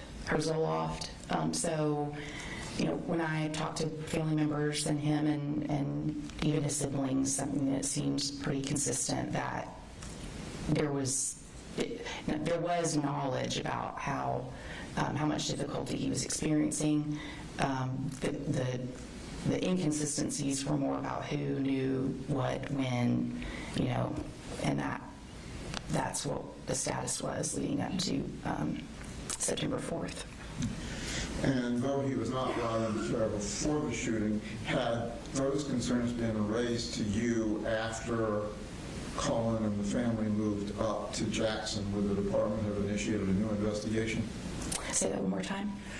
Though he was not brought into care until after the shooting, had those concerns about his call wanting to get some help and the inconsistencies as to who knew what when, would that have been enough to raise concerns to the department to begin an investigation in Jackson County? I believe it would have been. And when, while he was at the YDC, were you familiar with what his diagnosis was? Yes. Okay. And what can you tell us about that? Obviously, if it goes into confidence areas that you can't divulge, but what can you tell us about that? So my best recollection is, and this is like several hundred pages worth of documents, so bear with me, but that he came in, he did extensive screenings at intake. There was pretty regular involvement with like a clinical review for the symptoms he was raising. There were some self-harm incidents.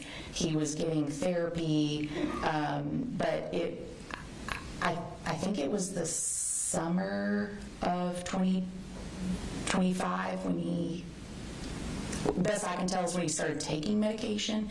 And then there was consideration for generalized anxiety disorder, PTSD. At some point there was social conduct disorder. I don't believe that's still a diagnosis, or wasn't at the conclusion of my investigation on that limited record set. There was considerations for malingering that I believe got phased out. He was telling staff that he had. Your Honor, I don't know, politely object. I don't think there's anything untoward going on, but we've already had a forensic psychologist that forensically went through all these things for this purpose and had a detailed report that is presented to the court about all these things. She seems to be trying to go more as a lay person reading these reports, trying to remember them. I believe it could be confusing in that this has already been presented in a more forensic, professional way, not taken back from her, but like she's trying to remember what she read, whereas the other witness was there. I think because it's the same thing, it's just confusing. And as part of her investigation, and this goes to some of the conclusions that she's going to make with regarding the rest of the family going forward in the case, even though we will reach a point at which Colt will be removed from foster care. So obviously the doctor that testified earlier had the background. He was admitted as an expert to go into those things. I recall his testimony. I have extensive notes from it. I'm going to allow her some leeway to testify, but I realize she is just recounting what she's read in reports and that she's not a mental health expert. Thank you, Judge. Okay. So, again, you can go ahead and complete your understanding of what his diagnosis was relative to your investigation. It changed over the course of their evaluations. So he had reported some family history too of diagnoses like bipolar disorder and schizophrenia, and so there's some notes about that throughout. Mm-hmm. What happened with Colt's position as foster child? Well, he was in RYDC. What happened after that? He was essentially in the dependency case in juvenile court. The parties worked out a compromise, if you will, where instead of his either parent being involved in his day-to-day decision-making, that we believed that his grandmother, his maternal grandmother, could do that. in lieu of foster care. Okay. So was she given some kind of custody through the foster care?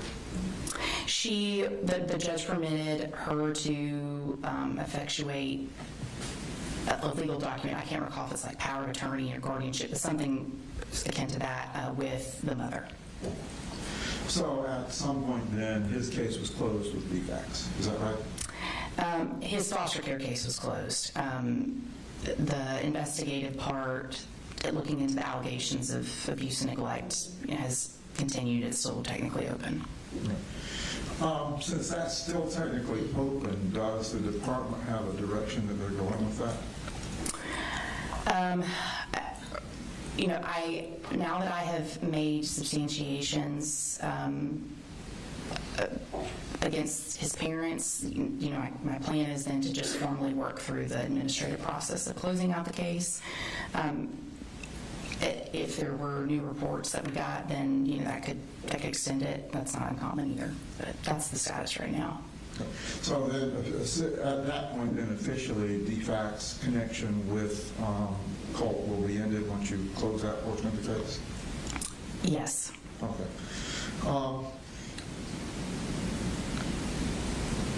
As you reach your conclusion, would it be the department's position that it's in Colt's best interest to remain not having much contact with his family until his legal position is resolved?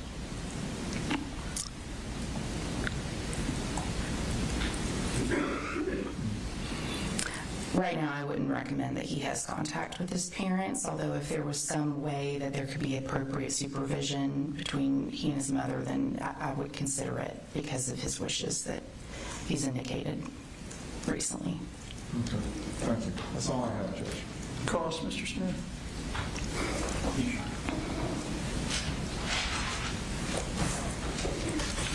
Hey, Mr. Press. I'm Brad Smith with the District Attorney's Office. So just for clarification, when you say Colt's in foster care, that's more of a legal designation. He's not gone anywhere. He stayed in the detention center the entire time. That's right. Okay.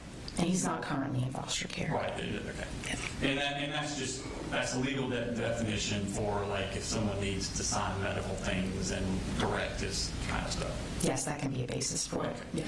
Yeah. And you were talking about his mental health issues. Were you following the court's or the state's presentation of evidence over the last 2 days? Yes. Okay. So you're aware that all of the mental health experts that he dealt with at the facility had found that he was malingering and not truthful about his symptoms? An earlier clinician did. My understanding was that at some point malingering fell off as a diagnosis. I don't know what the current status is. Right. So the first, I think it was Dr. Dupree, his first psychiatrist. They did testing and found out, and she suspected that he was malingering. They actually did tests on him that confirmed he was malingering. He was turned over to Dr. Ackerman, which is a psychologist. He followed him, and all this time he's not being medicated for anything. And he found where he was malingering, and then he then said, we're going to take away the malingering because he's not saying he has psychotic symptoms at this point. And then he was turned over to another psychiatrist, Dr. Freeman, I believe. Judge, is there a question here? It seems like Mr. Smith is put on for the moment. Correct? Or do you not remember? I don't know that I completely agree with that. Admitting, though, that I'm not a clinician. So, no, I mean, I did see that at some point there was a malingering suspicion. I think it was a diagnosis code in some of the earlier records, but then that it was removed. Dr. Ackerman removed it. That's right, and in some of my interactions with Dr. Ackerman and Dr. Freeman, they indicated that would happen, that they were trying to either rule it in or rule it out, and they thought it might, in fact, be ruled out.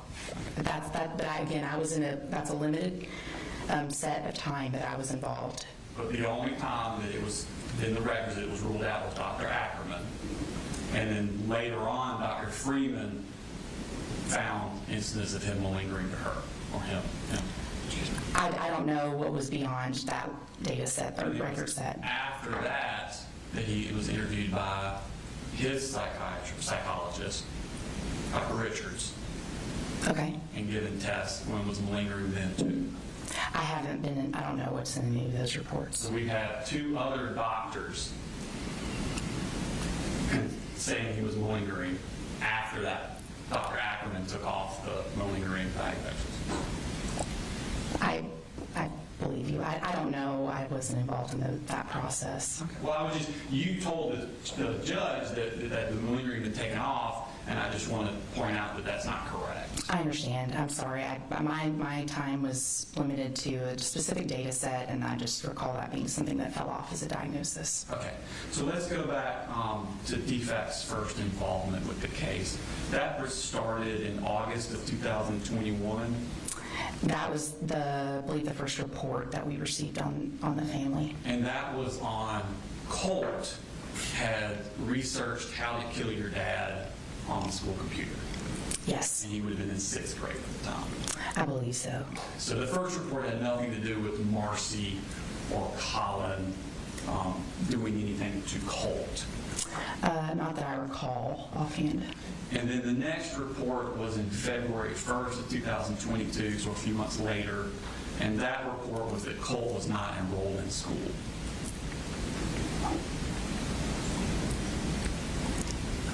I believe the next report was one alleging physical abuse by Ms. Gray. Okay, so that would have been between the August and the February one?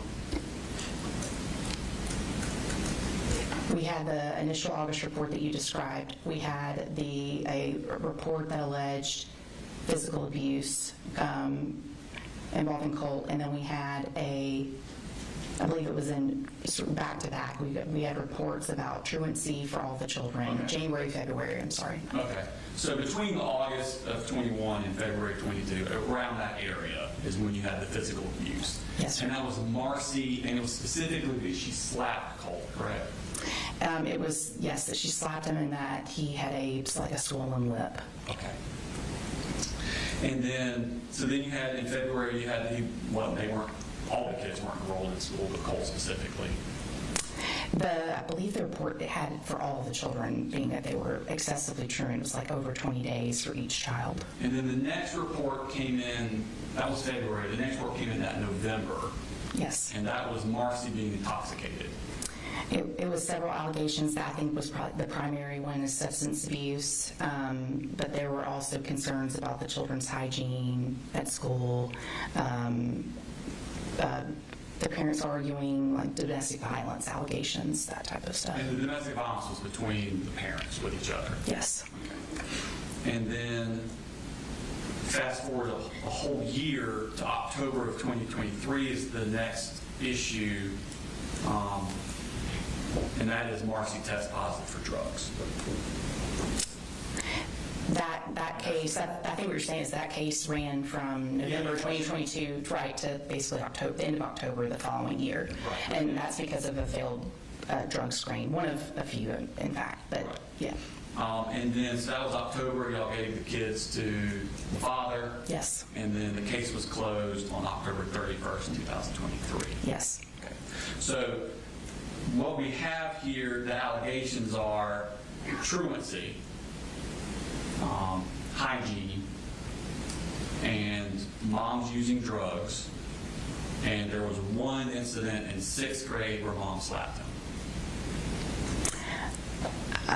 There was for the case that involved allegations of physical abuse involving mom and Colt. It was more than one occasion of the allegations of hitting, but that was a very short case compared to the November 2022 to October 2023. That was back when he was in 6th grade. I believe so, yes. So in 2021 was allegation of mom physical abuse with him. Yes. But all you have substantiated is a slapping with the Well, And in fact, it wasn't substantiated. We had contradictory accounts from the children. so that was not substantiated. It wasn't, the children had different versions. Okay. Now, you said, you testified on direct that new things categories have been recently substantiated. Mm-hmm. What do you mean by recently substantiated? So a DFACS investigation per policy, I think, is supposed to be completed within 45 days. It can run longer. It just depends on the case. Often, if you have history with a family, then you're not often, you have to look at all of that. And then if the current issue that you're investigating has multiple allegations, it can run longer. And in fact, mine did. So my substantiations were across multiple categories. And then I issued official notice, I think it was last Wednesday. Last Wednesday. Yes, sir. And when did you agree when was it agreed that you would be a witness in this case?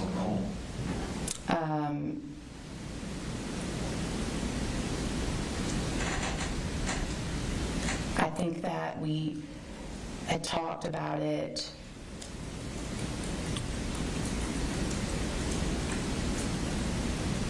leading up to the start of this. I mean, I kind of expected a subpoena, so I've been preparing one way or another. And I knew coming that I could be called, but he asked if I would be here. Okay. So what I'm asking is, what came first? You knowing you were going to testify, or you substantiating these new claims? Oh, I substantiated first. I didn't. Last Wednesday? Yes. Okay. And you said there were several sources for these new claims. What were the several sources? Record review, interviews with different people, children, family members, other people that are involved in the children's lives. Okay. So these several sources are Colt's family members?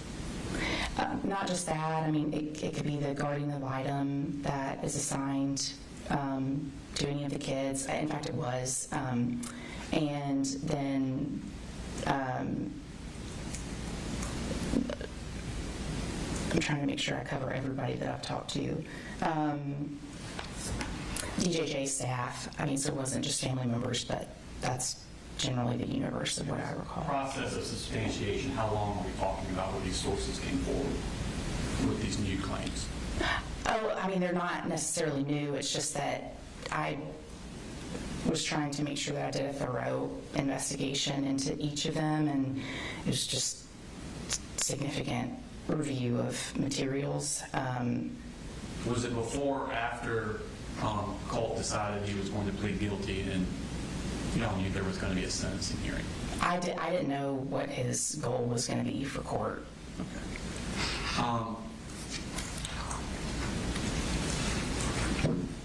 I want to ask general, broad questions about DFACS and what y'all do, and thank you for what y'all do.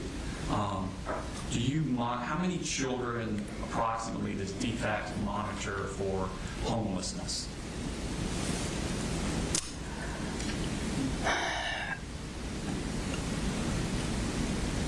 If you mean for open investigations that we have for homelessness, Monitoring the children. oh, I don't know what you mean by monitor.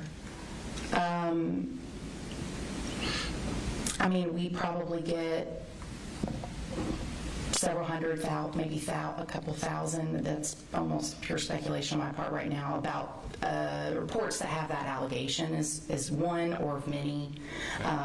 But generally, we're not going to be investigating homelessness. We try to differentiate between like a poverty issue versus, actual abuse or neglect. What about malnourishment? I don't know the number offhand, but I mean, if it's also sort of a sliding scale to try to determine if it rises to level of abuse or if it's neglect, abuse, or poverty. And so we'll be looking at prior history. We'll look at what collateral sources tell us as part of the initial safety assessment if we get a report that makes an allegation. And how many investigations do you think in a year are for the allegations of severe beatings of children? The majority of the reports that we get in any given year are going to include an allegation of neglect. It's going to be primarily neglect in basically every county in terms of number of reports. For physical abuse, I can't recall where it falls in the like top 5, but I could probably get that information for you. We have it publicly posted. We're talking hundreds, thousands? Probably thousands. We get, I think last year we opened several thousand cases in general. I mean, so they would fall within those. Same general idea about how many do y'all get referrals for children that had intentionally broken bones by their caregivers?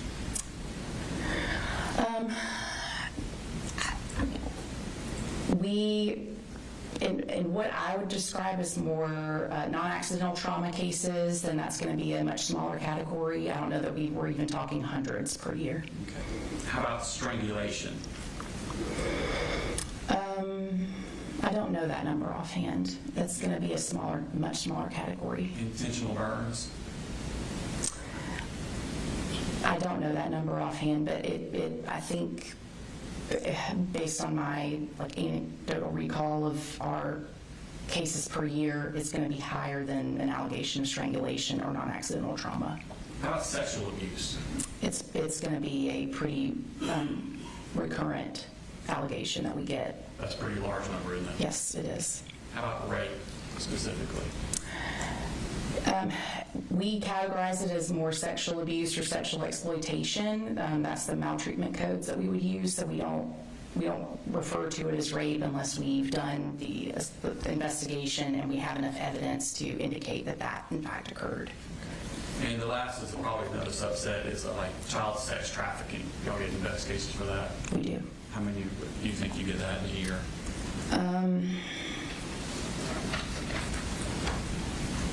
Several hundred, maybe we're looking at 1,000 to 2,000. It's been going up in recent years. Yeah. So to sum up, Colt had a less than ideal upbringing in childhood. Yes. But also to sum up, we've seen worse.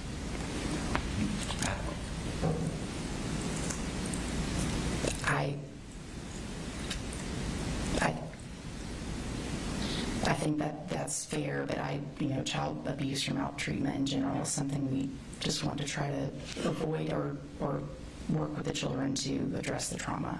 I agree. Thank you. Let me redirect.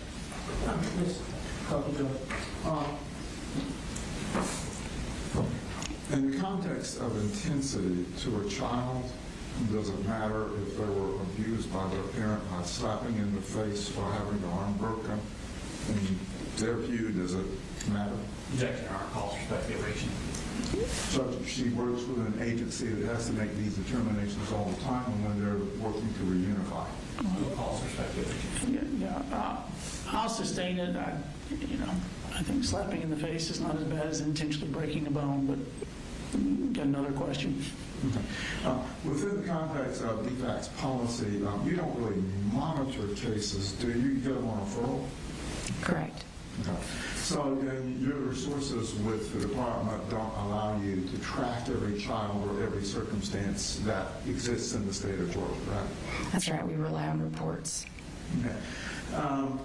Is it reasonable to believe that not all cases that have severe abuse are reported? Say that one more time. Is it reasonable to assume that not all cases that have severe abuse are reported to DFACs? Yes, it's reasonable. We often will find out later. And when you get a referral and a report, do you have a legal obligation to follow through and make sure, whatever the intensity of the allegation, that the case is investigated? Yes, and we have extensive policies that help guide case managers on what they should do based on the maltreatment codes alleged. And is there a policy on how you handle families who have recurring referrals to DFACs? There are several policies that apply, yes.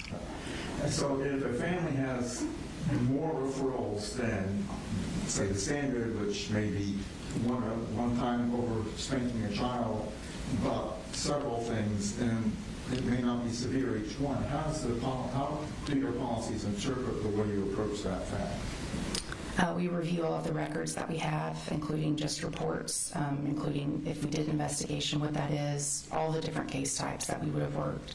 And then we review them together to determine if there's like chronicity, if the severity of the claims, all of those. So it can be very discretionary, but that's why we have DFAC's policy that helps guide case managers. And would recurring referrals raise more red flags than a single referral? Yes. Thank you. That's all good. Ma'am, do you mind spelling your last name for the court reporter? Yes, it's BROCE. Thank you. Thank Pretty you. good.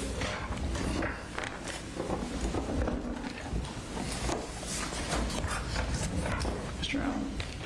Hey, Judge, I have one more witness. I don't know if the court wants to break him out for lunch, or this witness, I don't know. I'm not sure how long it's going to take. Do you think she's one, or he or she would be one before? I mean, we'd get done by 12 with them, or do you think they're going to be on the stand for an hour or two? It's not going to be an hour or two, but I don't think we'll be done by 12. Would you like to break now? Yes, sir. Okay. All right, ladies and gentlemen, we'll go ahead and take a lunch recess. Be back at 12:50. Thank you, Judge. Counsel? Yeah, just somebody.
Next judge, I'd like to call Deborah Polhamus to the stand.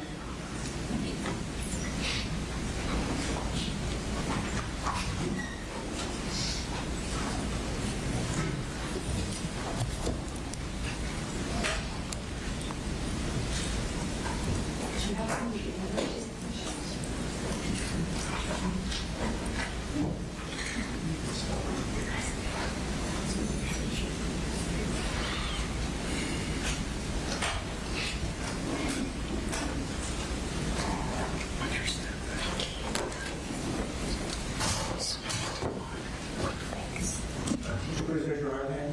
You solemnly swear from the testimony about you give today will be the truth, whole truth, and nothing but the truth. I do. Please be seated and introduce yourself to the court. My name is Deborah Polhamus, Would you please spell your last name? Polhamus. What relationship are you to Colt Gray? I'm Colt's grandmother, maternal grandmother. From the time that Colt was born, have you been involved in his life? From the day he came out, yeah. And how much have you had access to him over the past several years? It was you. Describe that. They rarely visited me, except during the pandemic. They stayed with me a lot then. But I was up there every month for their life, all their life. Where were you living at that time? I was living in Fitzgerald, Georgia. So where is that? It's about 4 hours south of here. Okay. Would you drive up for those 4 hours to see him when you came? Mm-hmm. Okay. Yes. How often would you say during the early days of his life that you were able to drive up? How often? I tried to come every month, sometimes 6 weeks. I was working, and I still had one in college, and I was traveling a lot with her, but I was usually up here once a month. What time were they living in when, say, he was 1 to 5 years old? Statham. And where is Statham in relationship with this job? Statham is about 4 hours. It's just 10 miles from Winder. Okay. And during those visits, would you stay in the home or would you get him? No, I stayed in the home. How long would you stay with these visits? Usually the weekend. I drove up on Friday after school and drive home Sunday evening. And after school, what was your profession? I was educator, special education educator. Okay. Did you have anyone in your family that was a medical person? I did. Who was that? Well, my sister was a doctor. She died when Colt was young, and I had several aunts and uncles that were nurses and doctors. Okay. Did you ever get involved in any of what they did, or did they teach you anything just on the side, like sometimes kids learn from their parents? Not really. Most of what I learned studying. I worked with emotionally disturbed children for the last 15 or 18 years, and went back to school several times. Were you certified in special education? Yes. When Colt was young, did you notice anything that in his development that gave you some concern? Well, he was slow to walk. He was 18 months old when he finally started walking, and that I think was because his mom was in the hospital having Jenny, and I stayed with him and we walked all day because he was ready. He just didn't get the chance. But I noticed that he was restless. He was impulsive. He when he got excited, he would jump up and down and wave his arms. And but that was it. Was he exposed to daycare in those days? Yes. Do you know anything about his interaction in the daycare? Well, the first daycare he was in was when he was very young. And then Marcy took him out at 6 months because Coley lost his job and Marcy was working and they couldn't afford daycare. I offered to pay for it, but Marcy said no. If Coley was going to be at home, he could take care of him. So he was with him for I think maybe 4 to 6 months, and then they put him in the daycare center that was next to the school. I think it was called Helping Hands. And how old was Colt at that time? Colt was 2.5 by then maybe. And that's where he was until he started school. And when he started school, do you remember what school system he started in? He was in Statham, in Clark County. How long was he in that school system? He was in Statham until the 4th grade, same school. Did you ever have any contact with his teachers at school? I did, not a lot. When he was in pre-K, they did a developmental profile on all the children. And Colt scored really well on everything but social emotional. So they decided to do what they call a 504. And it's a program that leads into or out of special education. It was for his behavior and his impulsivity. And if he got concentrated help and improved, then he would staff out, and if not, he would staff into special ed. And he received those services at the elementary, which was just across the parking lot. And then in kindergarten, he stayed in under the 504. And they staffed him out at the end of 1st grade because he was doing well. You know, he still had an incidents once in a while, but his grades were well. He was attending, and things just seemed to settle down. How long did he stay in the school system in Statham? He was in Statham through the 4th grade. During that time, how was his parents? Were they having issues with drugs, or was it just financial? Well, they always had issues. They were doing a lot of drinking at that time. And then they got way behind on bills. Coley bought a new truck, and he bought a camper, and he bought a fancy fishing boat, and they got way behind, and they had to sell the farm. And that was the real beginning of the downfall. And how old was Colt when that happened? He was 4th grade. Okay. So 4th grade, would that be 8 or 9? Okay. Yeah. And did you notice at that time any impacts on Colt when that happened? Well, he was miserable. I mean, they all were, you know. They got yanked out of their school, they got yanked out of their home, the only place they ever lived, and they moved to Gainesville and rented a house. And Coley was working, Marcy wasn't. Marcy was deteriorating, and they didn't go to school for a long time, and then she finally got them enrolled, and Colt and Jenny both seemed to really like their school there, but they were only there for a few months. They got evicted, and then they went to Jefferson, and they lived there for a while, and things were about the same. I think by that time Marcy had started on some drugs, and they got evicted from that house, and then the pandemic hit, and they came to Fitzgerald. And Colt would have been about 10 years old during the pandemic? When they were down in Fitzgerald, did you notice anything about Colt and his relationship with his parents? Well, Marcy got a job.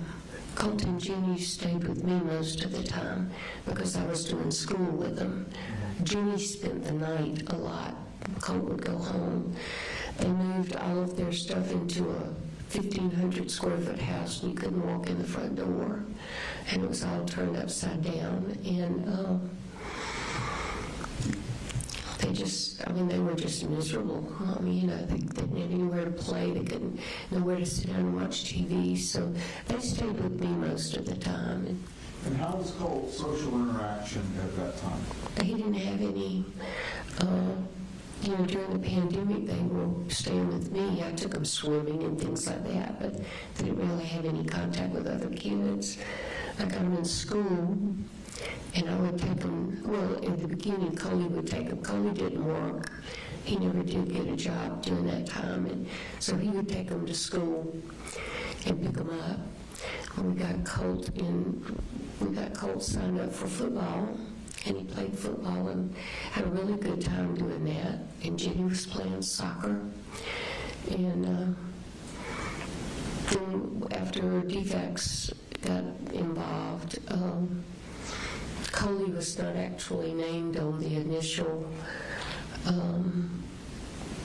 report. It was just Marcy. So Coley got mad and just decided he was going to move them back up to Atlanta because he didn't want to have to deal with DFACS. So that, and I'm incorrect. They moved to my house before Jefferson because when they moved back up, that was when they moved to Jefferson. And was that the 2021 case we heard about earlier today? Was that what? The 2021 case that we heard about earlier today? Yeah. Mm-hmm.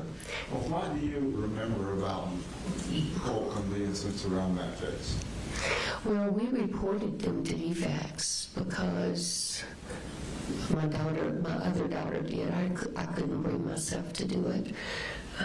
But she reported them to DFACS because they were just completely dysfunctional. Coley was spending all day in the bed. Marcy was trying to drive and work, and she was on stuff, and he was on stuff. And I'd go over, and the kids didn't have anything to eat. And then Marcy got mad one day and slapped Colt for a couple of times. And so we just decided to report them and see if we couldn't get some help. We couldn't get anything done. And DFACS was involved for several months, and then Coley packed them up and moved them back to Jefferson. And at that time, was there any discussion about you possibly becoming a guardian for the kids? No, Coley wouldn't talk about it. I had talked to Marcy several times about taking the kids, or particularly Colt, because Colt was the one who seemed to be having the most difficulty living in the house with his daddy and his mother. And she said that Coley would never let me have him, and that there was no point even trying. That we didn't have enough proof to convince the courts that he was being emotionally, physically, mentally abused, neglected, whatever. So, and she said that she was afraid that if I tried to take him, he would kill him, or her, or me, or somebody. So they moved up to Jefferson. Did you see any of the abuse between Coley and Colt that you were describing? No, Colt never shared much of it with me. I think he knew I would worry. So he never said much. I did see, there was one incident when they were living in Jefferson where Colt and Coley were arguing, and I told Colt to go to his room. I said, just go to your room, shut the door. And the next thing I knew, Coley had gone up there and gone in the room and was yelling and screaming at him. So Marcy went up there and stopped it, but I never really saw him hit Colt. Little Coley used to tell me about it all the time, but I never saw it. And during that part of the DFACS case that was still down in Fitzgerald, did you have any discussions with the DFACS workers about potential future plans for the family? Well, we had talked about it. They had actually talked about, they were actually going to drop the case.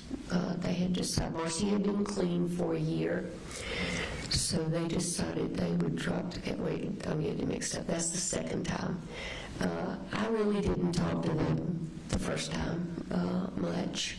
Marcy was really careful about keeping me out of it a lot of times, and so I didn't talk to the DFACS worker then. I did talk to the DFACS worker when Marcy moved back down with Jenny and Colt the second time, but that first time I did not. And still focusing on that first time, how was Colt reacting? What kinds of things was he doing that might have caused you concern?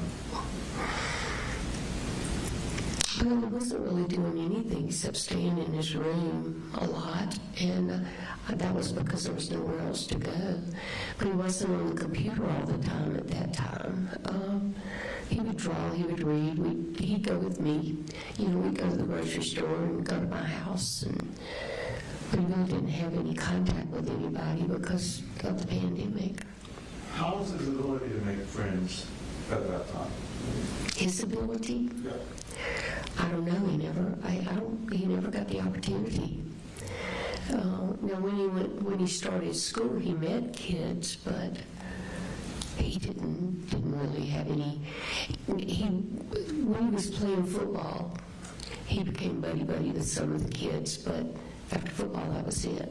You know. After the COVID period and during this DFACS case, do you know what time range it was they started going back to school physically? They started going back to school, let me get this straight. They were in school in Fitzgerald after the pandemic was over. We got them enrolled there, and then Coley left and took them up there to Jefferson. And it was a while in Jefferson before Marcy got them enrolled in school. When they went to Jefferson, was it in the middle of the school year? I wish I had my notes with me. Yeah, it was, I think, January or February. Coley decided to take them out, I think in December, snatch them out and take them up there. So do you know how long Colt was out of school in Jefferson after they were out before he got back in?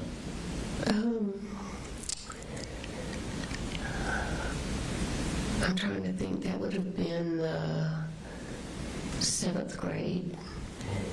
And he started them in school. Marcy started them in school not long after they got up there. And then they got evicted from Jefferson, and they moved to another area in Jefferson, another house, which put them on the other side of the county, so they had to start on a new school again. And they were there, I think they finished out the year there. And then in the 8th grade, that was when Colt didn't go to school. I went and got Marcy and the other two and made them come to Fitzgerald, because I couldn't keep myself spread that thin. And Colt chose to stay with his dad, and he didn't go to school at all that year. And so during his 8th grade year, he was solely with his father? There was a time that he came down, I think in the summer, but I don't think he came down during the school year. And how often were you able to go back and forth with the kids down living with you? How often were you able to go back? I went very few times because Marcy was, by that time, she was pretty strung out, and I had Coley and Jenny, and I was taking them to school, picking them up, feeding them, and trying to keep up with her, and so I didn't get up there very much. We didn't even talk a lot. During the time they went to Fitzgerald, was Marcy still having the drinking and drug problems? Yeah. Did DFACS get involved again down there? Yes, they did, and that was when I talked to the DFACS worker, and she got off of them, and then she went for a while without taking any and was passing all the tests, and but she never did really quit. Not then. She did at one point, but she had started back by then. Was that the time that Coleman took all the kids again and moved back up because DFACS gave him or Yeah. custody? Yeah, that was when the incident happened with Marcy and me. And I called DFACS. Marcy told me that DFACS had decided to drop her case because she had been a year drug-free. And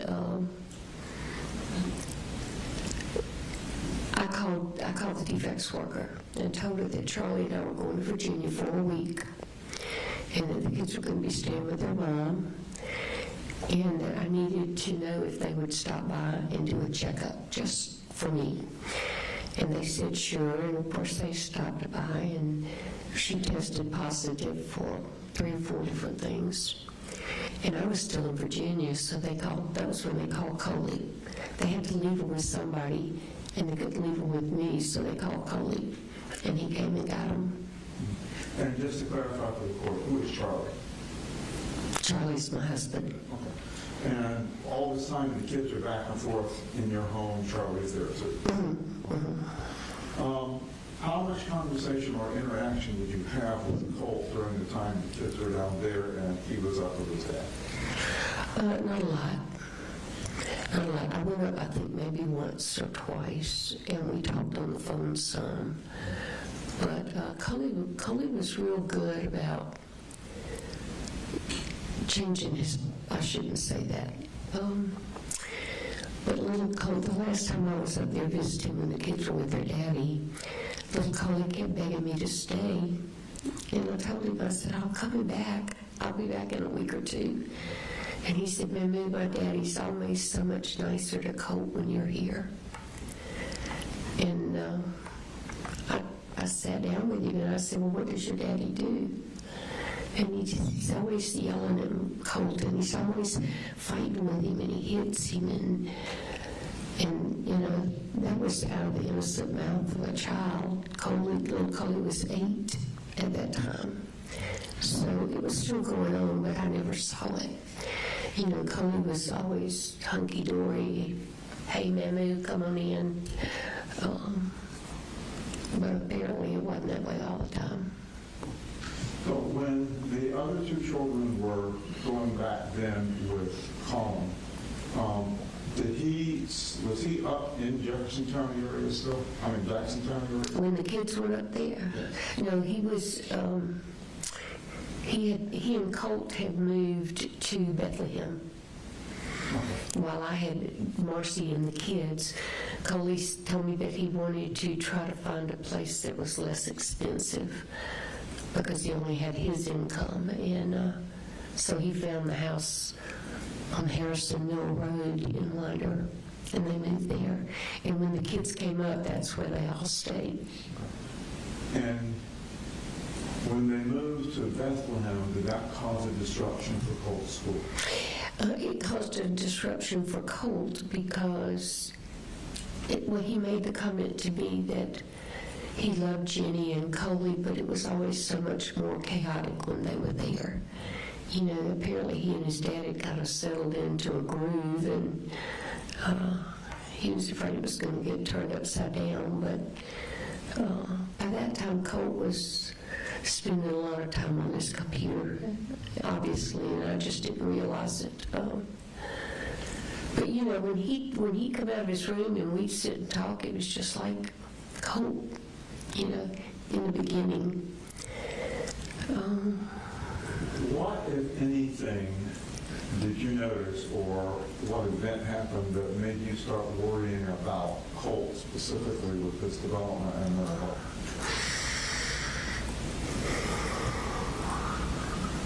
Well, the most recent of things and the most concerning was when his mother left rehab. They had gotten into a groove, and Coley was really trying. He was doing the best he could at that time for the first time. But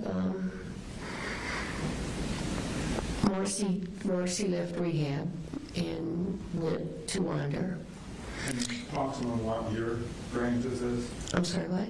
What year, what time frame is this? This was in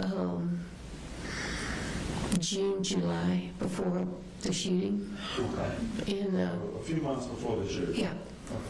Okay. And she, the day that she got there, I got a call from Jenny, and she said, "Mammy, my mama's here."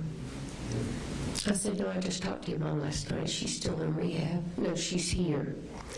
I said, "Well, let me call you Daddy." And I hung up, and before I could call Colt called me. "Mammy, did you know my mama's up here?" I said, "No, I didn't until Jenny just called me and told me. So let me call Coley and find out what's going on." Well, from that point on, it just slowly deteriorated. And what kinds of behaviors was Colt exhibiting that caused you concern? He was much more anxious, much more verbally abusive and hostile. Even to me, if you were in here and heard all the conversations, when in his dad's trial, he had never talked to me like that. And that was an indication to me that he was really, really struggling. Did you try to suggest anything for Colin or Marcy? I talked to him about getting some help for him, getting some therapy or some kind of treatment, and I always got met with the same thing: "We'll call the doctor, we'll call somebody, we gotta wait for the insurance to kick in." And I told him, I said, "I'll pay for it. Just get him some help, you know." As a special ed teacher, did you have any concerns about specific issues with Colt, or just wanting to find out what's going on? Well, the thing I was most concerned with in those last weeks was that he just got highly, highly agitated and impulsive. And he began having, the last couple of weeks when I was around him, he was having irrational thoughts.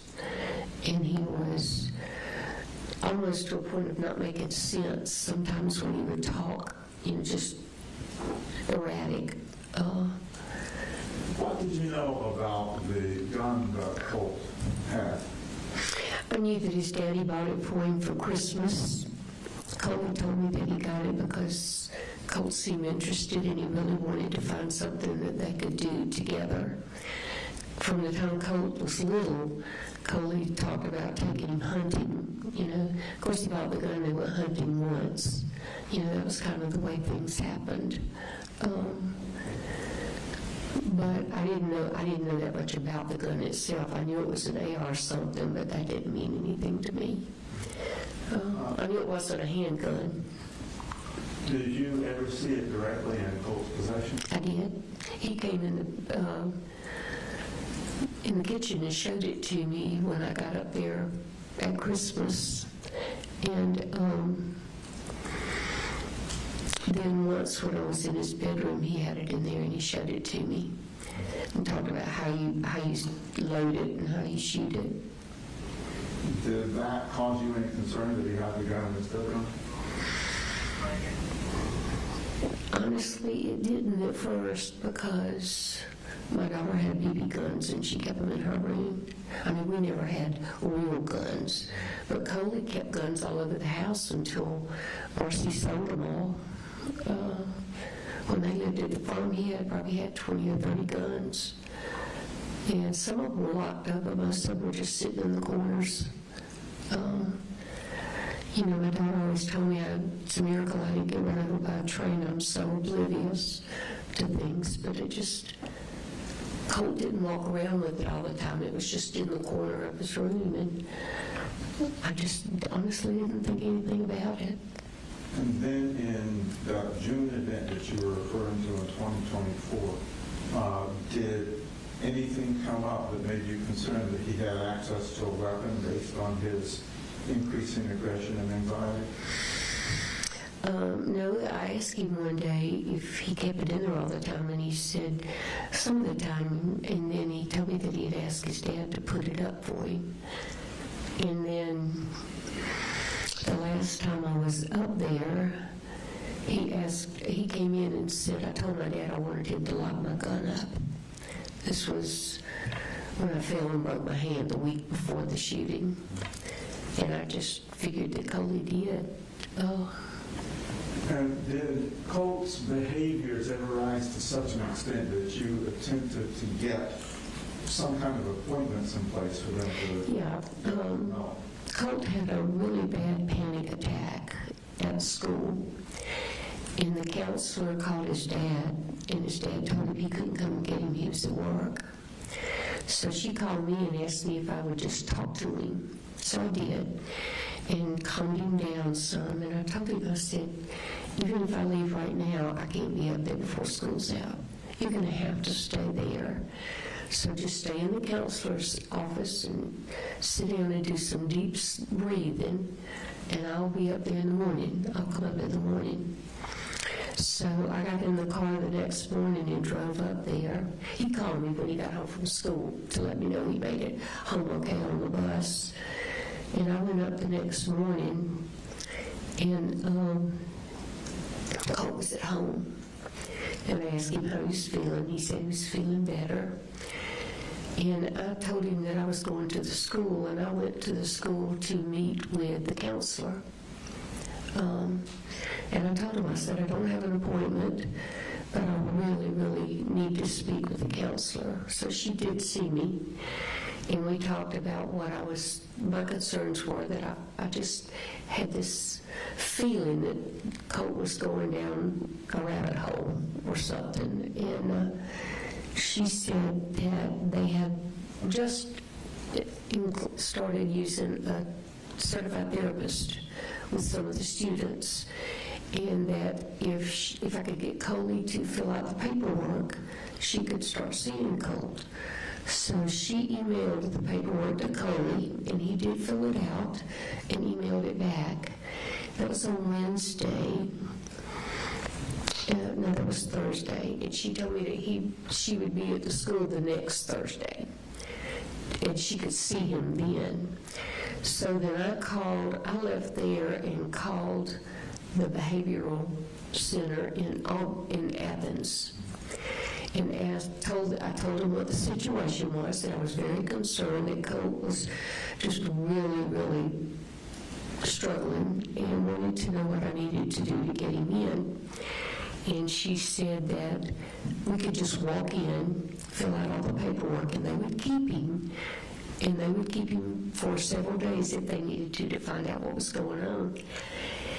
And I asked her about insurance. I said, if he doesn't have insurance, can I pay for it? And she said, are you his parent?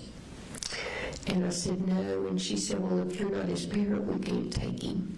We have to have a parent. And I said, well, I don't know if I can get his dad to bring him. He's not real crazy about getting him to somewhere. And she said, well, if you bring him on Saturday, we don't have very many patients on Saturday, and most people don't even know we're open. We'll be ready, and you can bring him and fill out the stuff. So that was the plan. We were going to take him Saturday. Well, when I left the school, I fell and broke all of the fingers in this hand. And I went to the emergency room, and the doctor put a bandage on it and told me that I needed to see the orthopedist as soon as possible. So I told Coley that I was going to go home and see my daughter called and made me an appointment for the very next morning, that I was going to go down and let the orthopedist see my hand and see what needed to be done, and then I would come back. And I asked him if he was going to take Colt, and he said, yeah. Well, then Marcy told me she would go up and they would take him together. So I came home, went back to Fitzgerald, met with the doctor Friday, and Saturday morning Marcy was still at the house, and I asked her, I went by there, she was staying at my mom's house by then, and she said that she and Coley had gotten into a big argument and he wasn't going to meet her to take Colt to the doctor. So we didn't go, and of course you know the rest of it. And what week was that you broke your hand and you set up this? That was the last week of August. It was the week before the shooting. So that appointment would have been on the Saturday before September 4th. And then, from what you just said, they never made the appointment. Okay. Well, I actually made the appointment, they just didn't go. They didn't go. Yeah. And did Coleman take any other steps between that day and September 4th? I called 2 or 3 times to find out how things are going, and he said, "Oh, things are good. Colt's been fine." Colt didn't have a phone by that time, so no, he did. But I called him and he didn't answer.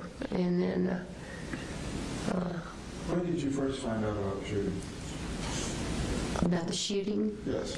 I was at the house, and Marcy was over there, and Coley called, and he called Marcy. Marcy didn't answer the phone, so he called me and he said, "I need to talk to Marcy." I said, "She's right here." So I handed her the phone, and he read the text message that Colt had sent, and Marcy said, "You need to get in your car and you need to leave right now and go to the school." And she called the school and talked to the counselor and told the counselor that they had just gotten the text message. She had by this time gotten one too, and that she was terrified that something was happening and that they needed to go find Colt. So Did you drive up to? we did. We left just a little while after that. And when you got to Winder, is that when you first spoke with Inspector Smith? With who? Inspector Smith? No, I didn't speak with him then. We went up, and it was like crazy. So I told Marcy, I said, "I'm going to take Coley and Jenny back to Fitzgerald. There's nothing that they can do here. I want them in this." So when I got Coley, and when I went to get Jenny, she said she didn't want to go, that she wanted to stay there with her daddy. So I put Coley in the car, and we headed back to Fitzgerald. And we had just gotten to Fitzgerald and gotten him to sleep when Defects called, when the sheriff called and said we had to come back. But Defects was taking the kids, and I needed to bring him back. So I got him in the car and turned around and drove back to Winder to take him. And it was sometime that next day, I think, that I talked to the investigator at the sheriff's office. And that was when Defects took the children in the care? They already had Jenny. They had taken Jenny when Coley went in to do his interview, and they took Colt. They were waiting for me. I got back up there about 3 o'clock in the morning, and they were waiting for me at the sheriff's office. Now, when you were interviewing with Inspector Smith, did you give him any of your thoughts as to why this happened?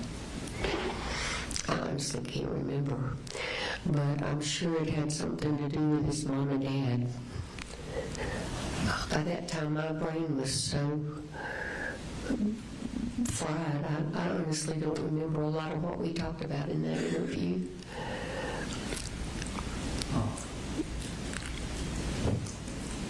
Had it been your desire for Colt to get mental health treatment?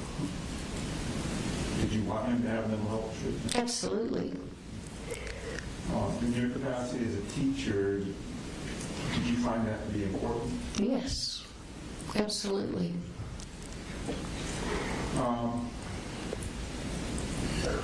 At this point, nothing we can do to change the truth. But given your experience and you're living with Colt, do you feel like long-term, if he gets treatment, he could be a productive person? Absolutely. I know that's hard for a lot of people to believe, but the Colt that I knew and the Colt that I know now is not the Colt that did all of this. His mind was so distorted and just discorded that he had convinced himself that this was the way for him to go because he could be somebody. All he ever wanted was to have a friend. All he ever wanted was to be included and loved. I found a note in his room I found this before the sheriffs got there. We went to the house after it was all over, and I had taken Coley. And I told Marcy, I said, I'd like to go and maybe get a few of the pictures and things. I don't know what we'll have access to. And then I found a note in he had a little book that he kept on the fireplace that he made notes in. And then there was a new one that was in there, and it said, why can't somebody just love me? And that's the way Colt felt. You still have contact with him now, right? Every week. You visited him, in person? Every week. You had phone calls with him? How has he changed from the time he was first incarcerated to now? From when?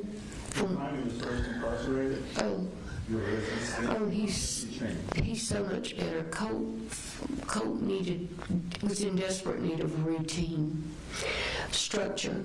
He never had it, ever, except at my house. The first time we ate dinner in the pandemic, he said, "Maybe can we please eat at the table?" We never eat together at our house. That's all he ever wanted, and now he's got structure. And he's on medication, and it's helping him sleep. I called Dr. Friedman one day while he was at his first facility. Colt was still talking about hearing voices. And I said, well, do you know which voices you're hearing? He said, it's mostly my daddy. And I called Dr. Friedman and I said, Colt has been tormented by his parents and his daddy all his life. I don't want him tormented the rest of his life. You need to do something to help him with these voices. And he did. He put him on medication and it really helped. And now they put him on something to help him sleep, and he's thriving. He's getting a lot of therapy at the new facility, and he's got a little more space, and he's more like the Colt that I saw growing up than he has been in 7 years. Is he active in school? Mm-hmm. Education program? Mm-hmm. Has he listed to you some of the things that he wants to do at this facility? Well, not necessarily at this one, because he won't be here that much longer. But when he gets moved to a long-term facility, first thing he wants to do is go back to school. He wants to go to school and study. He's been doing a lot of reading, and he's starting to work on his GED.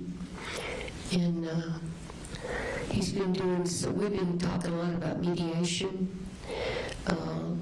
The group that he's with, sometimes kids will get into arguments. And one day he told me that two of the kids were arguing, and he said, I just kind of got between them and tried to talk them down. And I said, well, that's called mediation. Maybe that's where you need to look. You could become a mediator as much as you needed help. Now you can give it to somebody else. Have you been in contact with the administrative folks at the YDCs? Yes. Mm-hmm. And have any of them indicated to you that he has behavior issues that disrupt other or towards other people? The first facility, the only thing I heard was when they shared with me that he just was really restless and seemed agitated some. The therapist that he had there was really good at working with him, but he left. And then when they started him on medicine, he got even better. I actually had a conversation with one of the counselors from his new facility the other day. He called just to check in and said that Colt was doing really well. That he's doing well in school. He's, he abides by the rules, and that's all he ever needed was to know, this is what you need to do, and he'd do it. But this court is going to make a decision on what to do next. Do you have a request of the court as to what you would like for them to decide? Well, obviously, Colt pled guilty because he did it. You know, that's, there's no denying that. He's accepted that responsibility. We've talked at length about remorse, how bad he feels about it, and how he wishes he could change things, but he can't. I would like, obviously, as his grandmother, and knowing what a great person he was before the trauma and since, I'd like to see him have a chance at some point to prove himself, to mediate, to do something productive. And I told him, I said, if you don't get out of prison, you can do it there. But if you do, you need to make sure you're ready to shine and show people that you are worthy. Seek forgiveness and go on. Thank you. That's all I have, Judge. Cross.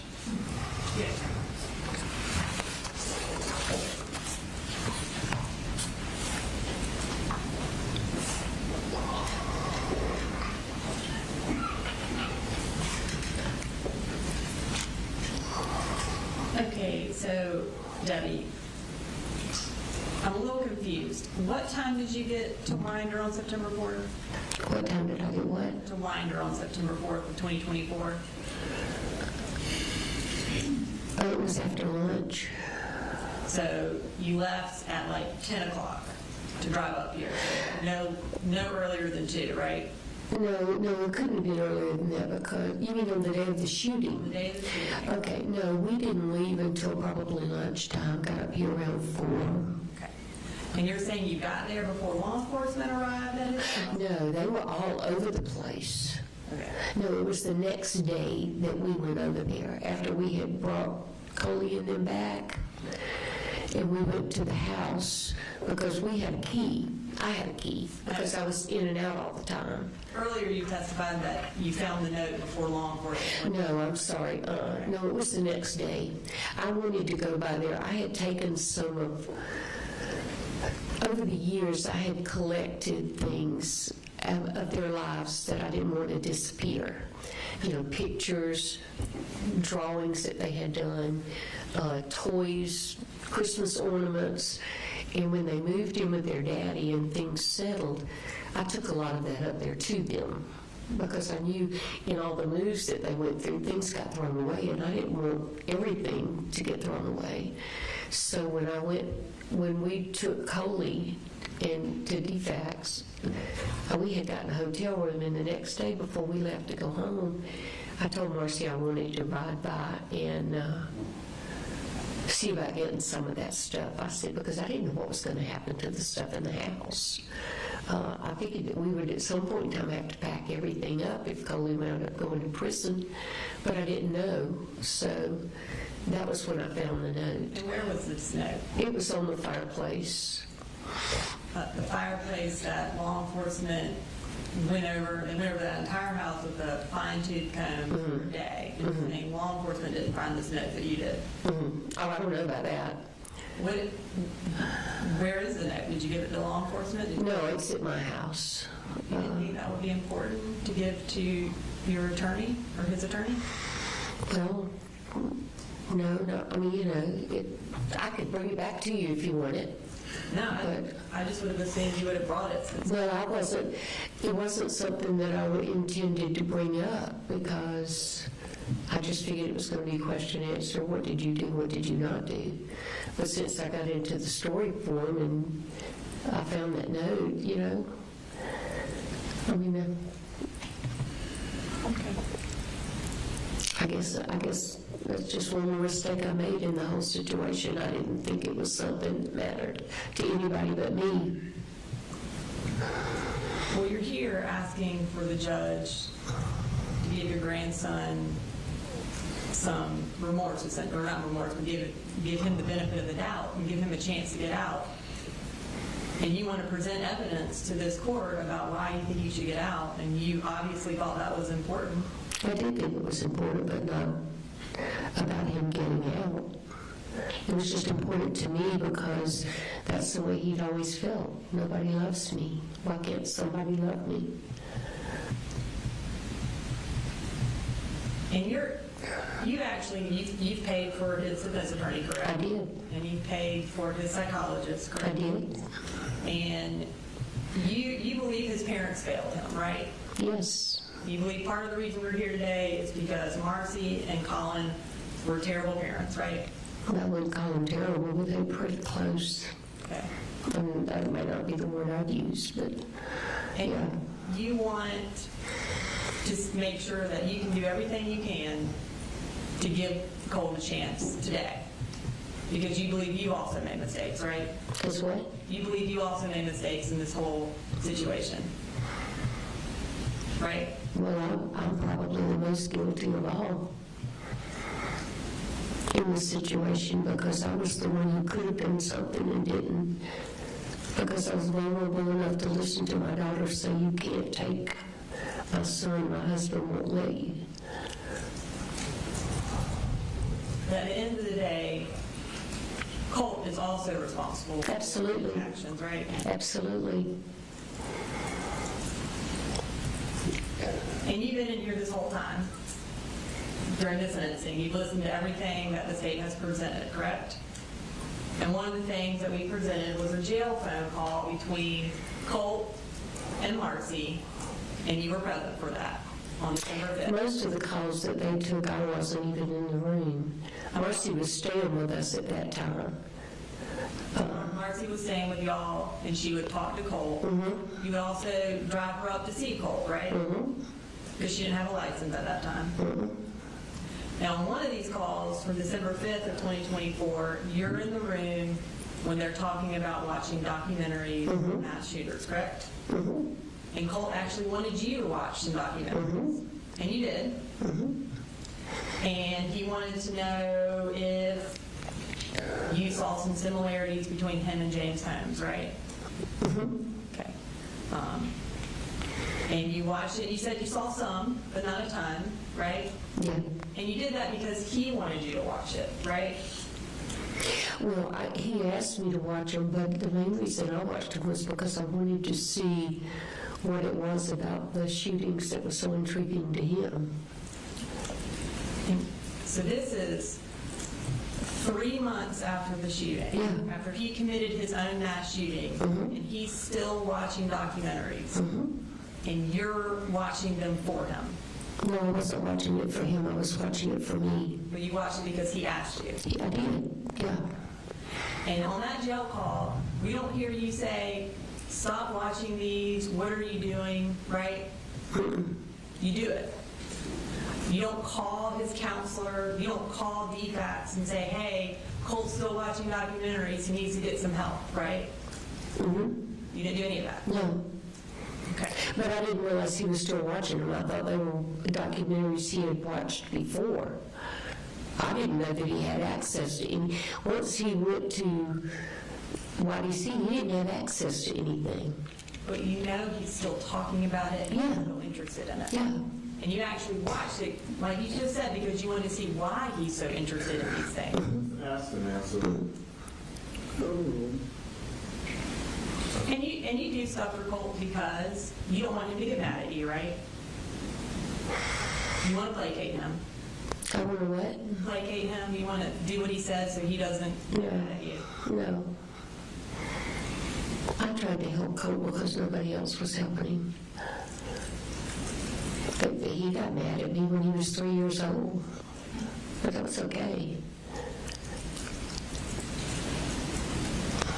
And kind of as you were leading up, as we're getting closer to the shooting back in August and September, he was getting mad at you a lot. Sure. Okay. Yeah. And there were lots of red flags that were popping up everywhere. Mm-hmm. He's got a gun in his room. He's interested in mass shooters, which everybody knew about, right? Mm-hmm. He actually called you and asked you if you would still love him if he did something terrible. Mm-hmm.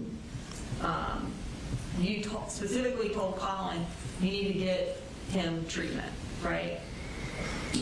And he's having anxiety attacks, right? Mm-hmm. But you never thought that he would ever do something like this, right? Mm-hmm.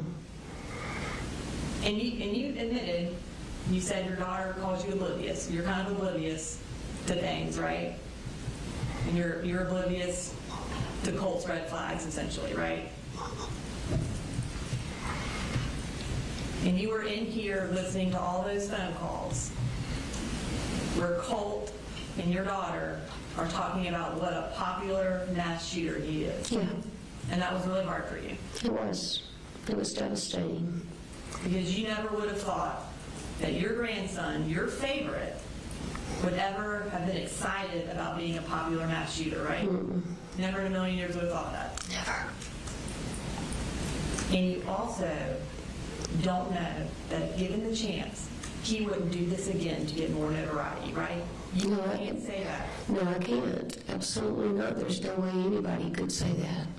And you also know, and you said it, that the best place for him is in custody because that's where he has the most structure and that's where he thrives, right? And that's where he should stay, right? No. Nothing further. Any redirect? No, Your Honor. All right, thank you. Come down. That's my last question, Your Honor. All right. Your client has a right to make a statement if he wants to. I don't know if you've discussed that today or. We're not making a statement, Judge. All right.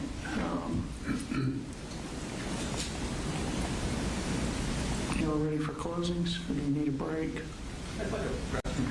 All right. Take 10 minutes.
present. The state has the right to open and conclude.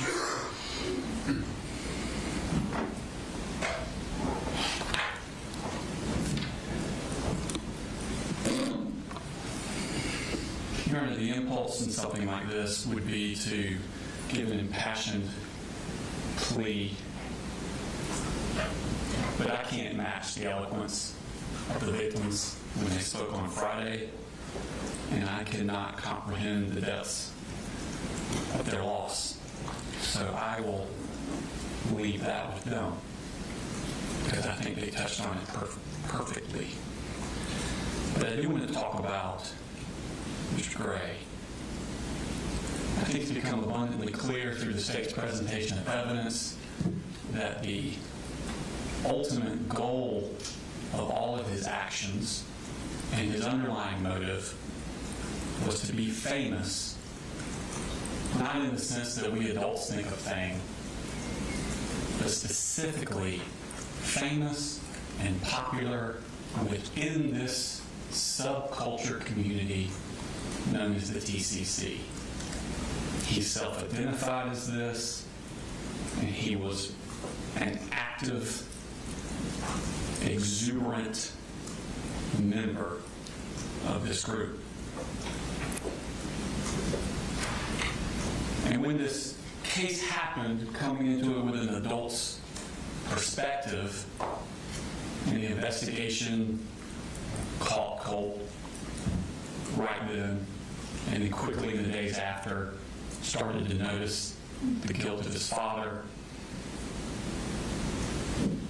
I kind of put aside thinking about Colt.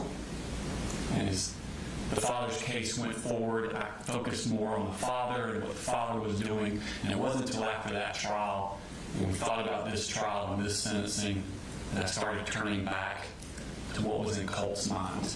And I'd always just assumed that he was just this kid, had a bad upbringing, got wrapped up in this adoration of school shooters, and then he went and did this horrific act, and I just assumed that his response was, oh my God, what have I done? And it wasn't until this summer when I started digging into what Colt was thinking that the horror of what happened is not even the end of it. Because the shooting was not the culmination of the plan. The shooting was just one of the steps of the plan. The plan was ultimate and lifelong fame inside the TCC. He took steps before the shooting took place to put Easter eggs, callbacks into the case, anticipating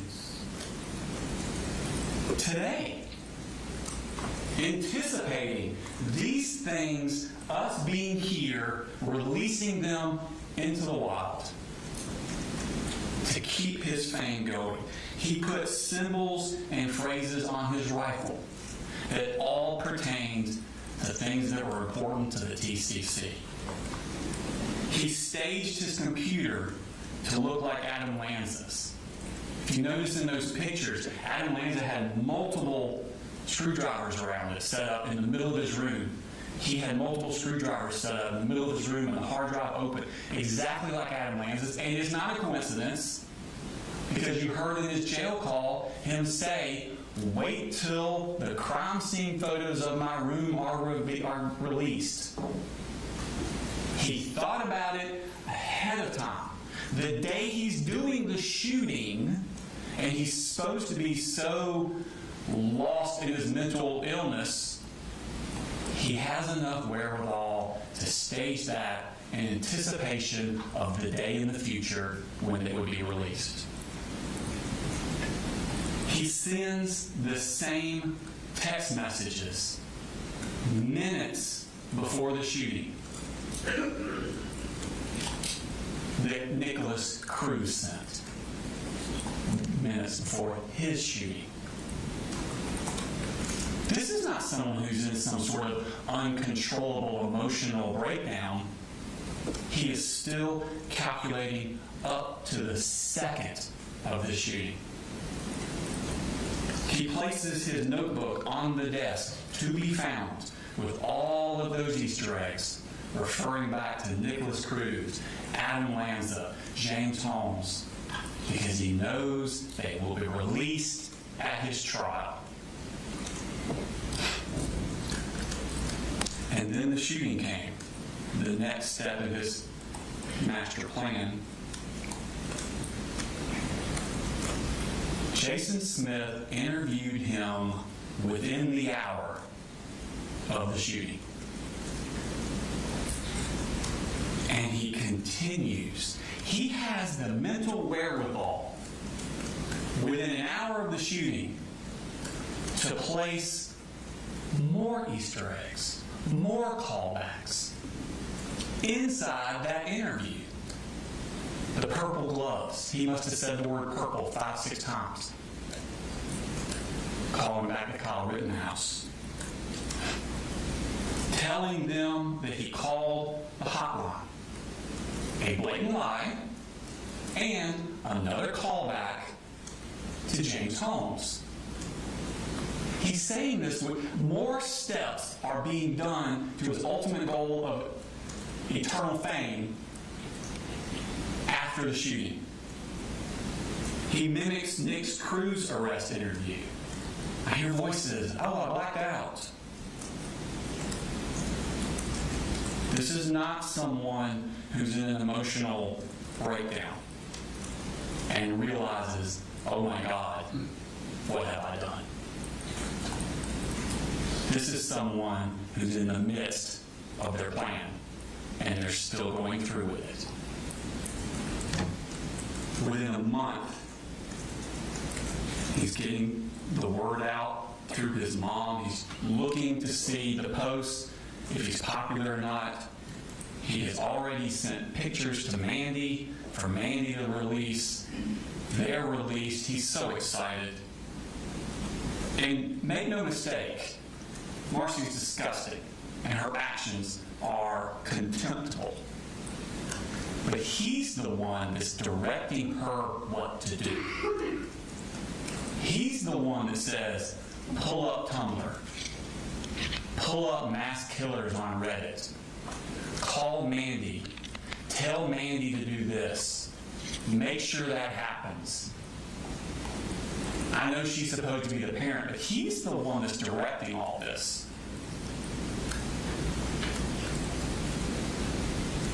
On the day of his court hearing in May of 2025, 9 months after the shooting, he came into this courtroom for a hearing where the weight of what he has done is supposed to fall upon him. And he's supposed to contemplate his rehabilitation, his sentencing, what is going to happen to me legally that day. But what does he do that night when he gets home? He's back on the internet, back in the TCC, concerned about what those people in the TCC think about his hair. And he's saying, get the word out. I'm going to grow my hair back out because they liked it longer.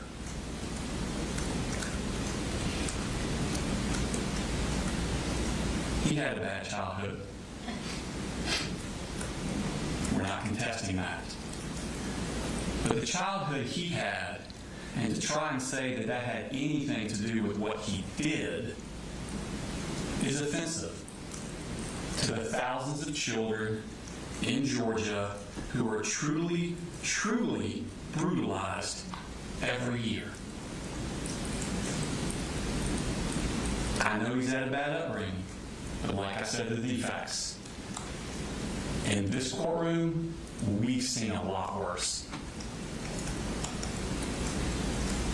And he's the only one in the history of Georgia who has ever taken an assault rifle into a public school and opened fire on perfect strangers simply so he could be famous.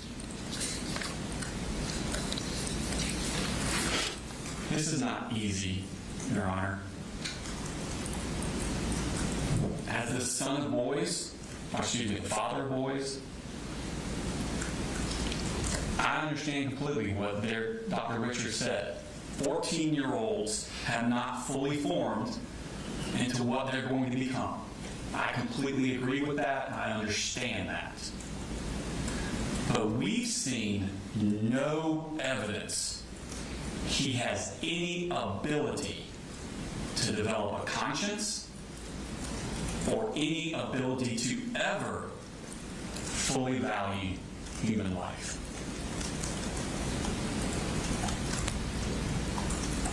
It's like a shark in the swimming pool. I don't know why the shark's the way he is. Is he born that way? He had bad parenting? Is it instincts? Something terrible? It's truly evil?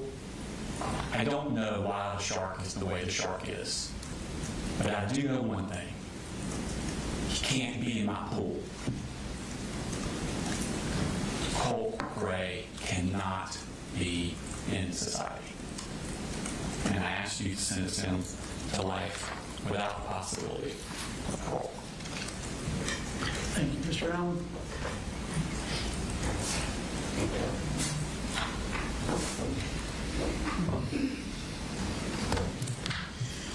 Thank you, Judge. There's a reason that our legal system treats children differently.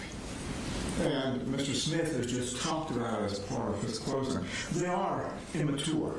They're not fully developed. The characters can be changed, molded, and mangled by whatever force grabs onto them when it's not filled with the proper things. Colt Gray's life was not filled with the proper things. His parents didn't give him any stability. His parents didn't give him any of his needs. His parents didn't give him proper medical care. And most important, they did not give him proper psychological and mental health care. When they saw him deteriorating, when they saw him drawing into himself, when they saw him disappearing into his room, what did they do? They spent their time in their own worlds, on drugs, buying guns, and splitting up and coming back together and splitting up and changing schools and giving absolutely no stability. Children, in the best of circumstances, need stability. Children who have special needs, by nature, need even more stability, more predictability, not less. Colt got less. Colt had issues that his grandmother was willing or able to identify when he was young that the parents didn't do anything about. Colt got less stability than he needed, which made him even more vulnerable.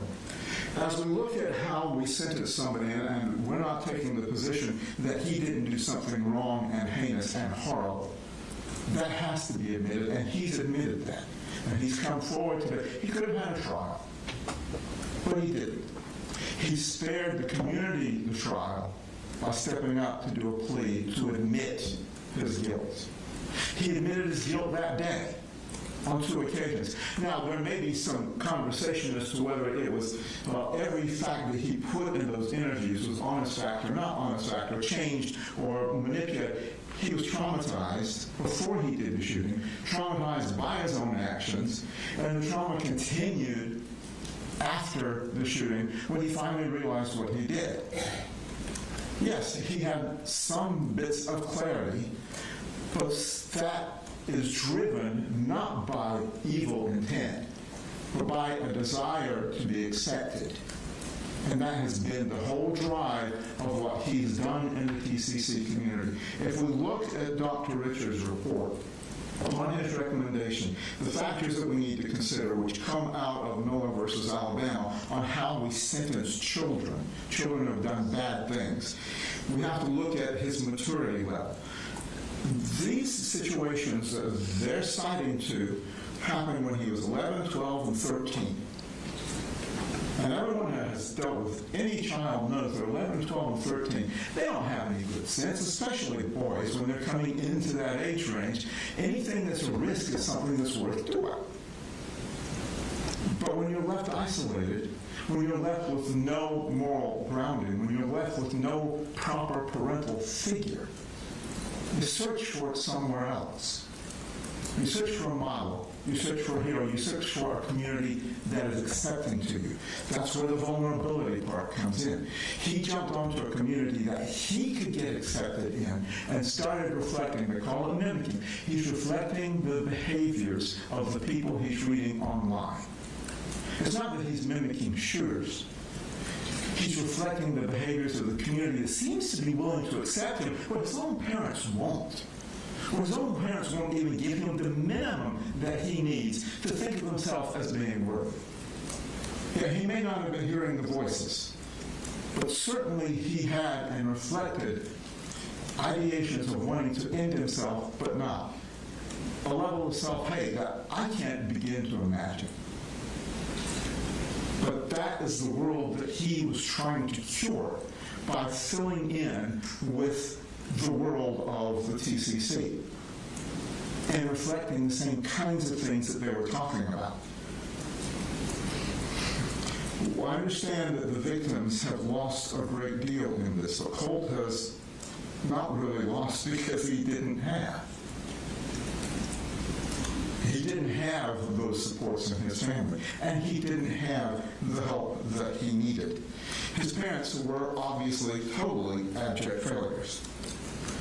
But when we're looking again at somebody who was 11, 12, and 13 when they were trying to fill a hole, we can't say that from this day forward they will never be right again, because the law gives us some room to have that discretion. The law tells us we have to consider these factors of immaturity, vulnerability, and the potential of redemption, sometimes referred to in the law as incorrigibility.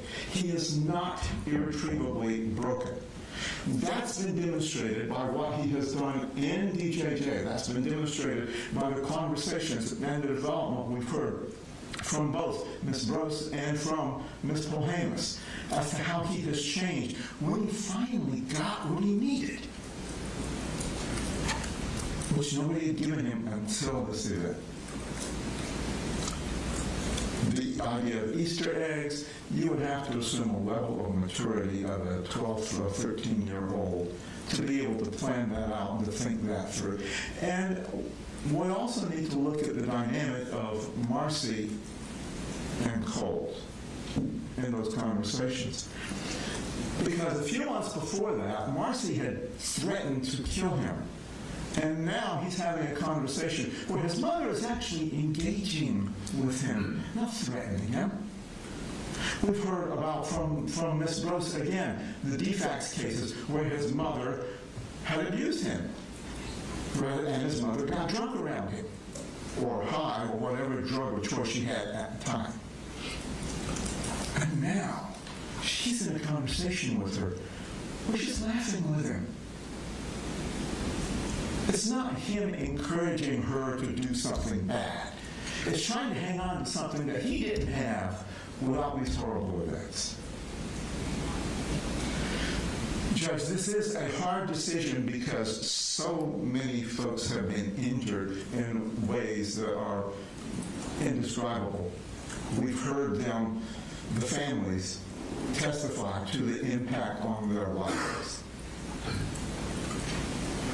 But that impact does not overweigh the court's responsibility to look at the factors in Miller and to understand that Colt was at an extremely vulnerable time in his life when he didn't get what he needed at a very young age. And that certainly doesn't mean that once we give him what he needs now going forward, he can't be made a productive member of society. The minimum that we understand, Judge, is life with parole. He will be given a life sentence. With parole, it gives him an opportunity of hope. Hope is an important factor in somebody becoming a different person than when they start. And if we give him life without parole, then that takes away the hope and that takes away the ability for him to change. With the help of the psychotropic drugs, with the counseling sessions, with the routine, with new structure and hope, he can ultimately be a person who contributes to the society at some point. life without parole, Judge, I personally think as a policy matter is too harsh for any teenager. But I understand the law doesn't look at it that way. The law gives the court the discretion. The law gives the state the chance to prove that he is not redeemable. I don't think they proved that. They proved that what he did was very bad. They proved that what he did had some planning to it. But to the degree that he is such a twisted individual that he cannot be improved, I don't buy that. I don't think they proved that. I think what we have shown is that he can improve with the right help. And we're asking this court sentence him to the minimum, 1 count of life with parole. Thank you. Any last words? All right. It's almost 2:30. I obviously have a lot of thoughts that I need to put to paper and organize. Do y'all have that flash drive you referenced? Yes, sir. The final outcome on there.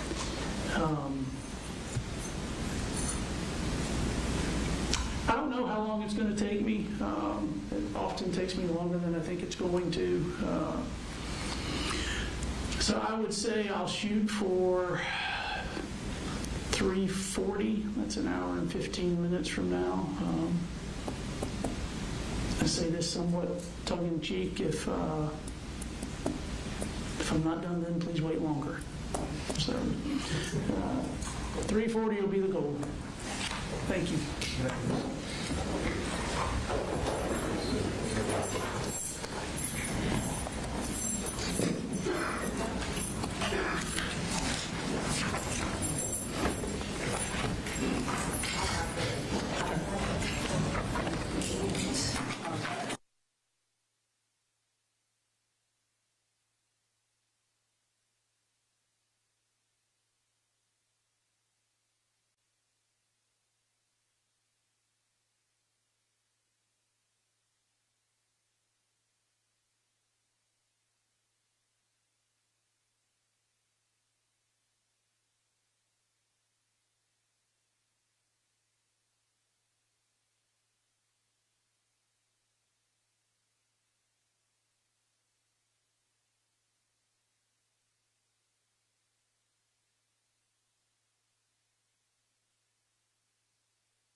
All right, we are all present. Never before have I had to sentence a 16-year-old. Certainly for something someone did when they were 14 years of age. Those who appear regularly in front of me have often heard me lament about the difficulty in sending a young person to prison. And here, as everyone understands, the minimum sentence is life with parole. Now, the appellate courts have said that children are constitutionally different from adults for purposes of sentencing.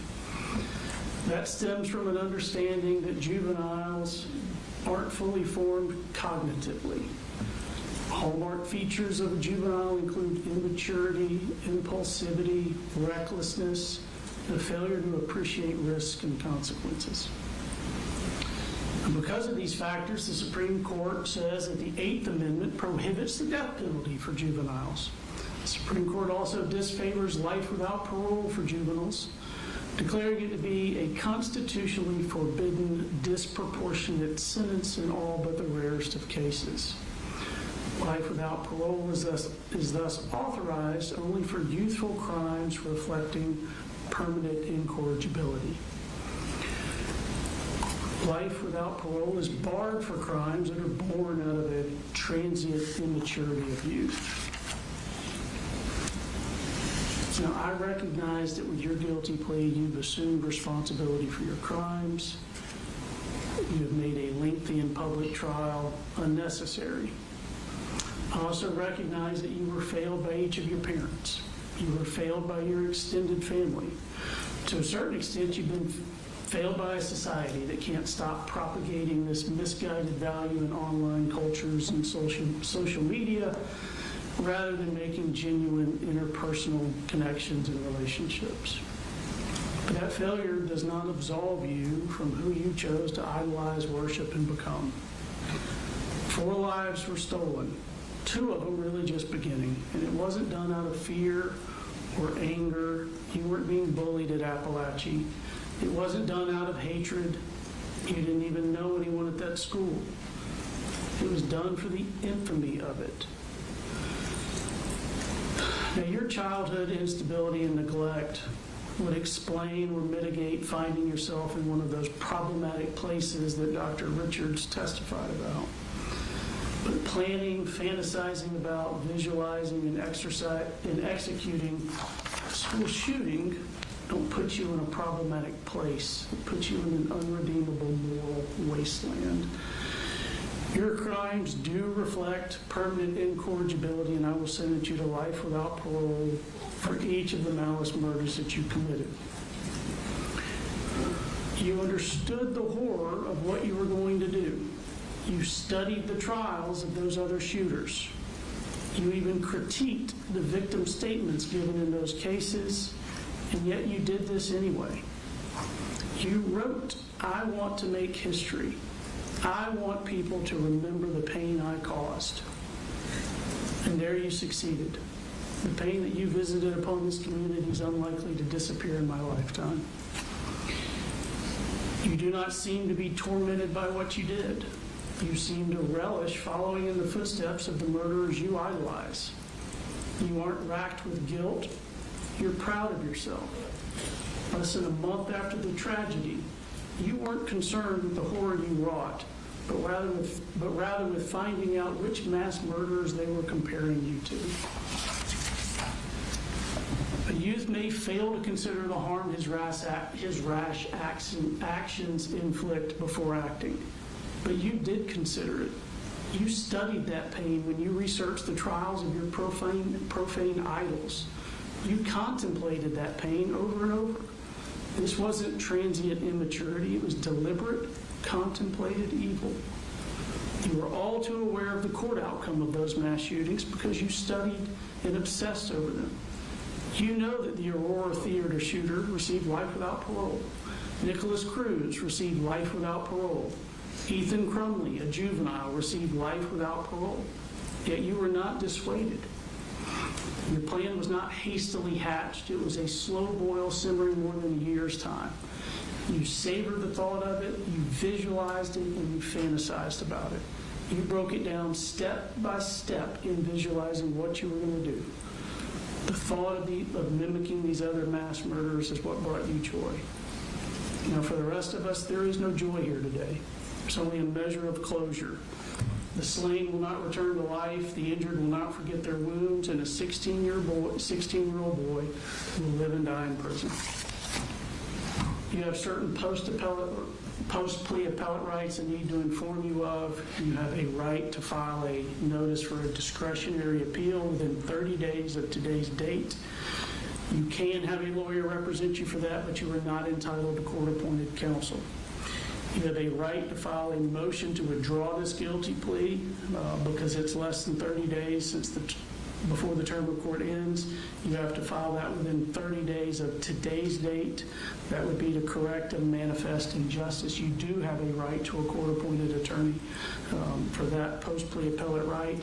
If you need a court-appointed attorney, you need to promptly apply for one so that one can be appointed to meet that 30-day deadline. You also have a right to file a petition for habeas corpus to challenge any legal errors in the proceeding, any violations of your constitutional rights. That is a civil proceeding for which you do not have the right to court-appointed counsel. Each of the malice murders will be life without parole, concurrent to one another. The felony murders and the related aggravated assaults for those all merge as a matter of law. Each of the aggravated batteries will be 20 years to be served in confinement consecutive to the life without parole. The aggravated assaults and the cruelty to children that do not otherwise legally merge will be 20 years concurrent to the life without parole. Is there anything else I need to address? 20 years on the aggravated battery consecutive, are they concurrent with each other? Yes. All right.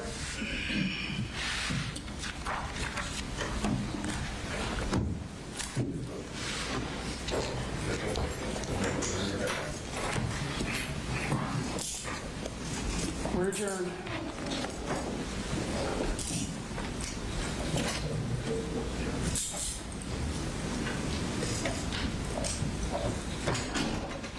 With him off the bench, that camera needs to be off.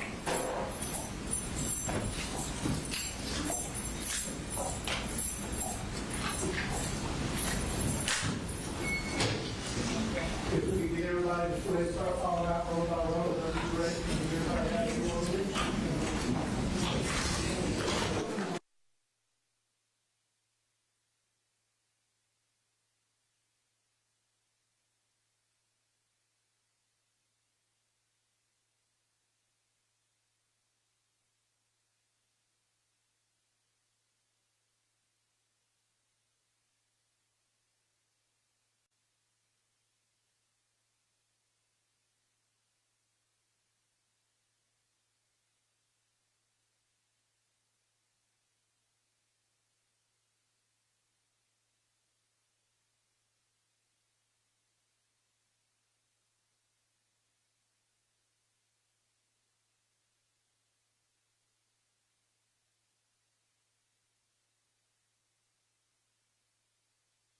Mary Wallace claims she hired the defendant to tutor her daughter, but she failed to pass her exam after she and Mr. Ruiz secretly began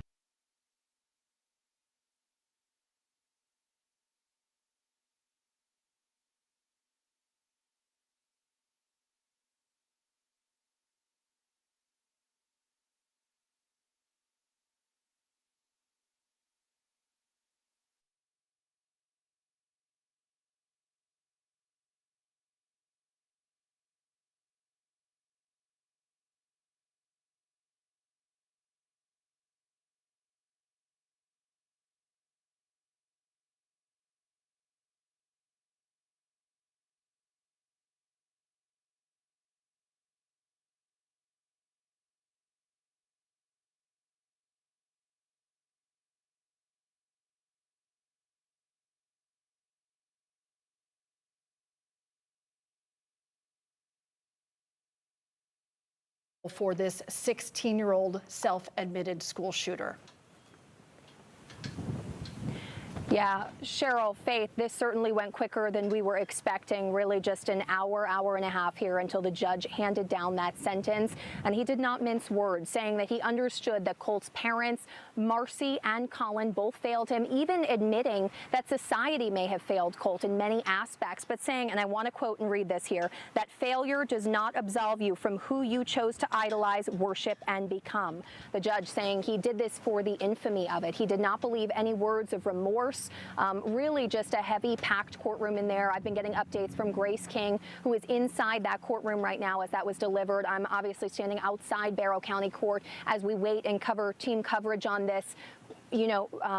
Team coverage on this sentence. This is just really an impactful moment for all of the people. We could audibly hear some of the reaction in that courtroom, as I'm sure Cheryl and Faith, you could, just from some of the people sitting in there. The microphones are able to pick some of that up. Again, the judge did not mince words, comparing, as you both said, two previous school shooters that throughout the last few days, Colt himself has showed that he idolized, including Nicholas Cruz. And of course, we know that that shrine to Nicholas Cruz, the Parkland shooter down in Florida, that is the shrine that was found in Colt Gray's bedroom the day of the shooting, when investigators went in and were able to see this on his bedroom wall. So very, very impactful moments. This is exactly what the prosecution was hoping for today in those closing arguments that we heard earlier, both very short. The prosecution saying that he simply did not deserve to be out in society and it wasn't safe for society. The defense was obviously hoping for the opposite, for parole to be on the table at some point in Colt Gray's future. But now we know that will no longer happen. There is no possibility of that, no possibility of parole.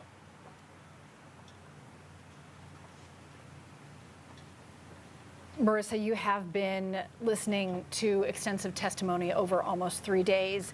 The judge even acknowledging some of the testimony from a psychologist, saying, yes, this was a 14-year-old at the time of the shooting, failed by his parents, influenced in dark chat rooms online, these true crime chat rooms, instead of having real relationships, but then said did not absolve him from idolizing and then following in the footsteps of what he said was evil. Will you point out what you felt were the moments maybe that were most impactful in the testimony you've heard leading up to the decision we just heard from the judge? That forensic psychologist, I think, Cheryl, that you just mentioned was pivotal in all of this. The forensic psychologist was brought actually by the defense. So for him to get on the stand, testify for hours that he did not believe Colt Gray suffered from many of the things he was telling people he suffered from. Schizophrenia, mania, all of these, psychosis. The forensic expert by that defense attorney, brought by the defense, was actually just saying that he suffered from anxiety and depression like every other 14-year-old. I am being told by the producers that we do have that sound from the judge, so I'd like you to take one more listen to that.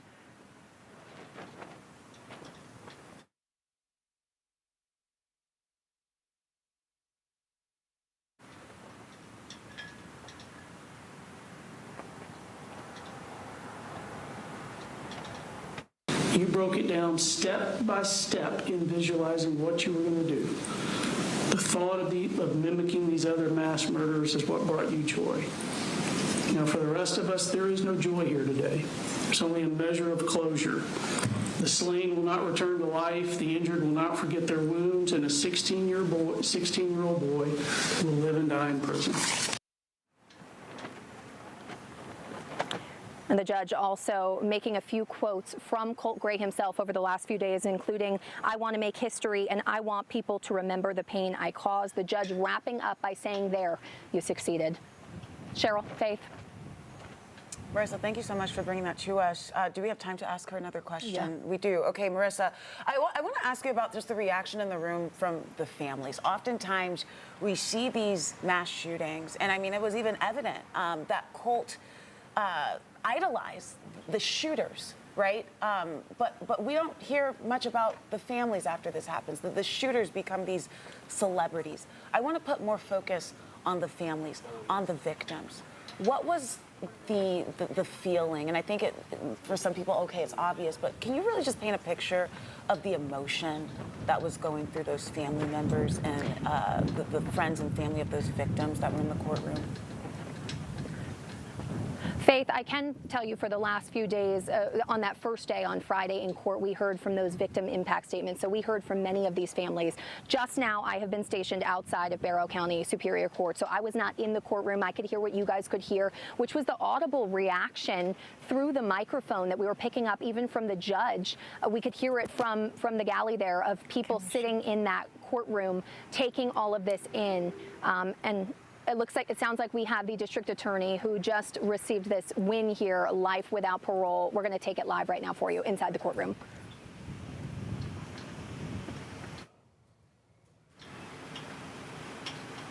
Basically, that he was the custodial parent of the child. He had knowledge that the child had this danger about him, and he provided the firearm for the child. And because of that, we were able to prove that he was the proximate cause or a proximate cause of what happened at Apalachee. The mother does not fit that bill as far as she did not have custody. In the 2 years leading up to the shooting, she actually was only around the child physically about 3 months in the 2 years total. And she did not have custody of him. It was actually removed from her, and she was actually barred from being in Barrow County, so she wasn't even supposed to be up here. And she did not provide him with the firearm. She took some steps, not many, but some steps to actually have the firearms removed or ask the father to do that. So we don't believe we have the ability under the proximate cause of Georgia to charge her with what happened at Apalachee. The other crimes that she may or may not be guilty of would be probably outside of our jurisdiction here in Barrow County, or would entail Colt Gray being the victim. And I don't know that I have the stomach for a trial where Colt Gray is the victim. She said nothing coming earlier before his son. Who ultimately makes that decision? Usually that's up to prosecution. How did that decision come about? No, ma'am. No, ma'am. Prosecution doesn't get to pick when trials go. It was a natural flow of things. Both of them were in custody. Whenever someone's in custody, the court will try and push that one to the front because they're in custody awaiting a trial. So both of them were in custody. We could tell that early on that Colt's attorney was looking at the psychological angle and was trying to get a psychiatrist or a psychologist to look at him and do an evaluation of him, and it was taking time. So every time the court would check in on the attorneys as to what's the status, what are things going, the state was always, we're ready. Collins' attorneys were always, we're ready, and Colt's attorneys were always, we're waiting on this, we're waiting on that. So it just became apparent to us. It wasn't anything official, but it became apparent. We could tell that it was going to inevitably end that way. Would you be ready for any possible appeal on the part of the father? That confession, taped confession, was never able to be played during his trial. Would you be, if he were to appeal, would that be something your office would do? No, the theory of guilt for Colt Gray was what he knew of the threat Colt posed. So everything we presented at his trial was his knowledge of the danger that Colt posed. The stuff that came here was not introduced at his trial because we could never show that he knew these things. So it was not part of his theory of guilt. But the jury found that based on what he did know and what we could prove he knew, that was sufficient, that he should have taken that gun away. What's the message? I saw you talking to family members. What's the message that you shared with them? I can't say anything to the family members. This is not a happy day. This is a relief day, I would say. But like I said in my closing, the depths of their loss I can never comprehend. We just hope that we've done honor to them. We've done honor to their loved ones in the work that we put forward, and that's all we can do. Just tell me what you want Colt to take away from this, and kind of what you said in closing argument. What do I want Colt to take away from this? We're hearing from a member of the district attorney's office there in Barrow County answering a question about why charges were pursued against Colt Gray, the father. Of course, it's because he provided the weapon. He will be sentenced later this week.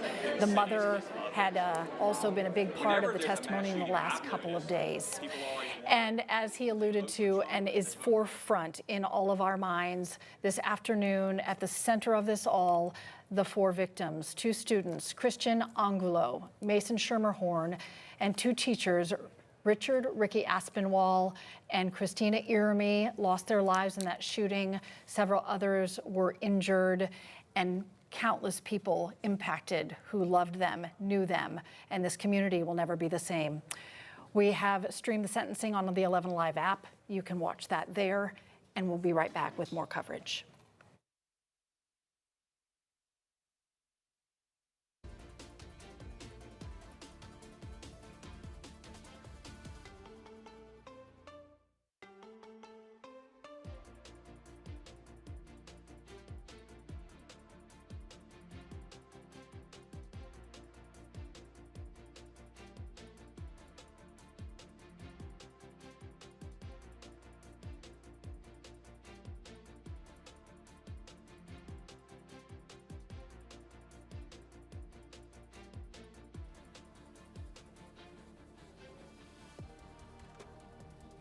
Chris's mic, 1, 2, 3, 1, 2, 3.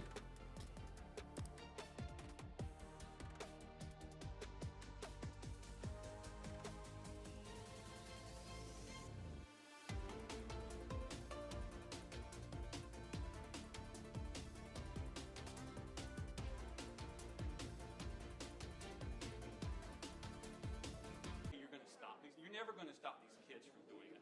The only way you're going to stop this is what they call leakage, where other people see the signs and other people intervene. So we're going to try, hopefully, get it educated out there that these are the signs you're looking for. These are the things that are unhealthy.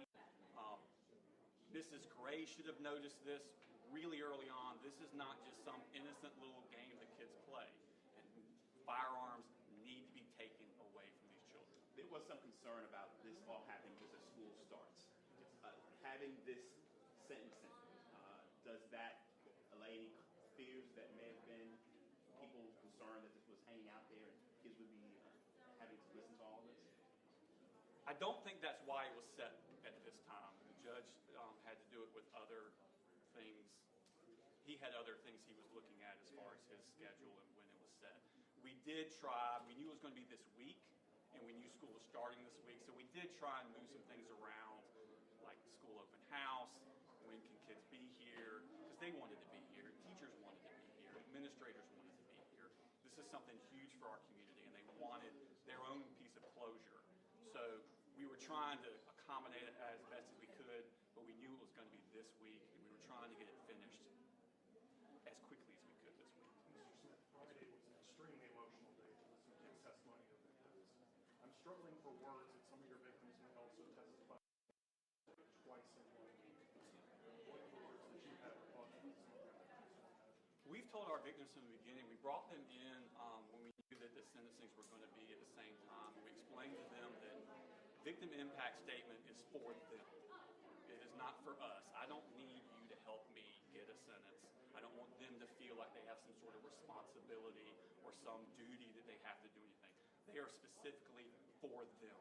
If they want to talk, they can talk. If they don't want to talk, they don't have to talk. And we specifically told them there would be one with the shooter and then there would be one with the father. And they could choose both, they could choose neither, or they could choose one or the other. We also told them that when they make a decision, it's up to them and they can do it at the last second. If they told us they want to and then change their mind, that's fine. If they told us they don't want to and then they raise their hand they want to, that's fine. It is an invitation to them because they need to be able to take some of the power back. You said you didn't want to think any more about Colt, but his grandmother said something that was really interesting about his conversations about his future, about getting a GED. Can you address that? Would you like to address that? In what way? What do you expect him to do in prison for the rest of his life? Again, that's not something I think about. He should have thought about that beforehand. People in his life should have thought about it. What's the maximum minimum max that Colin could face this week? I don't know the exact numbers off the top of my head. He could technically get time served all the way up to, I think it's over 100 years. You mentioned the community here.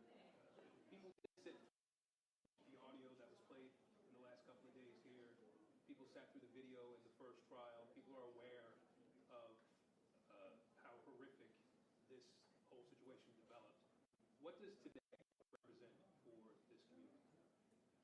I hope it's an opportunity to move past this. This has been a very dark place that this trial has taken everyone to, and none of us should have had to go there, but we did, and hopefully this is the end of it, or the end of this week will be the end of it, and we can all try and start working our way out of that dark place. Did you ever struggle with pondering what justice looks like when you're encountering somebody that's such a young age? Obviously today was about the victims and accountability for all of them, but did you ever take that in, like, he's 14 years old, can he interpret everything that's going on around him? Is this a fair shake in court? How heavily did you ponder that in deciding your approach to this? That's always been with me.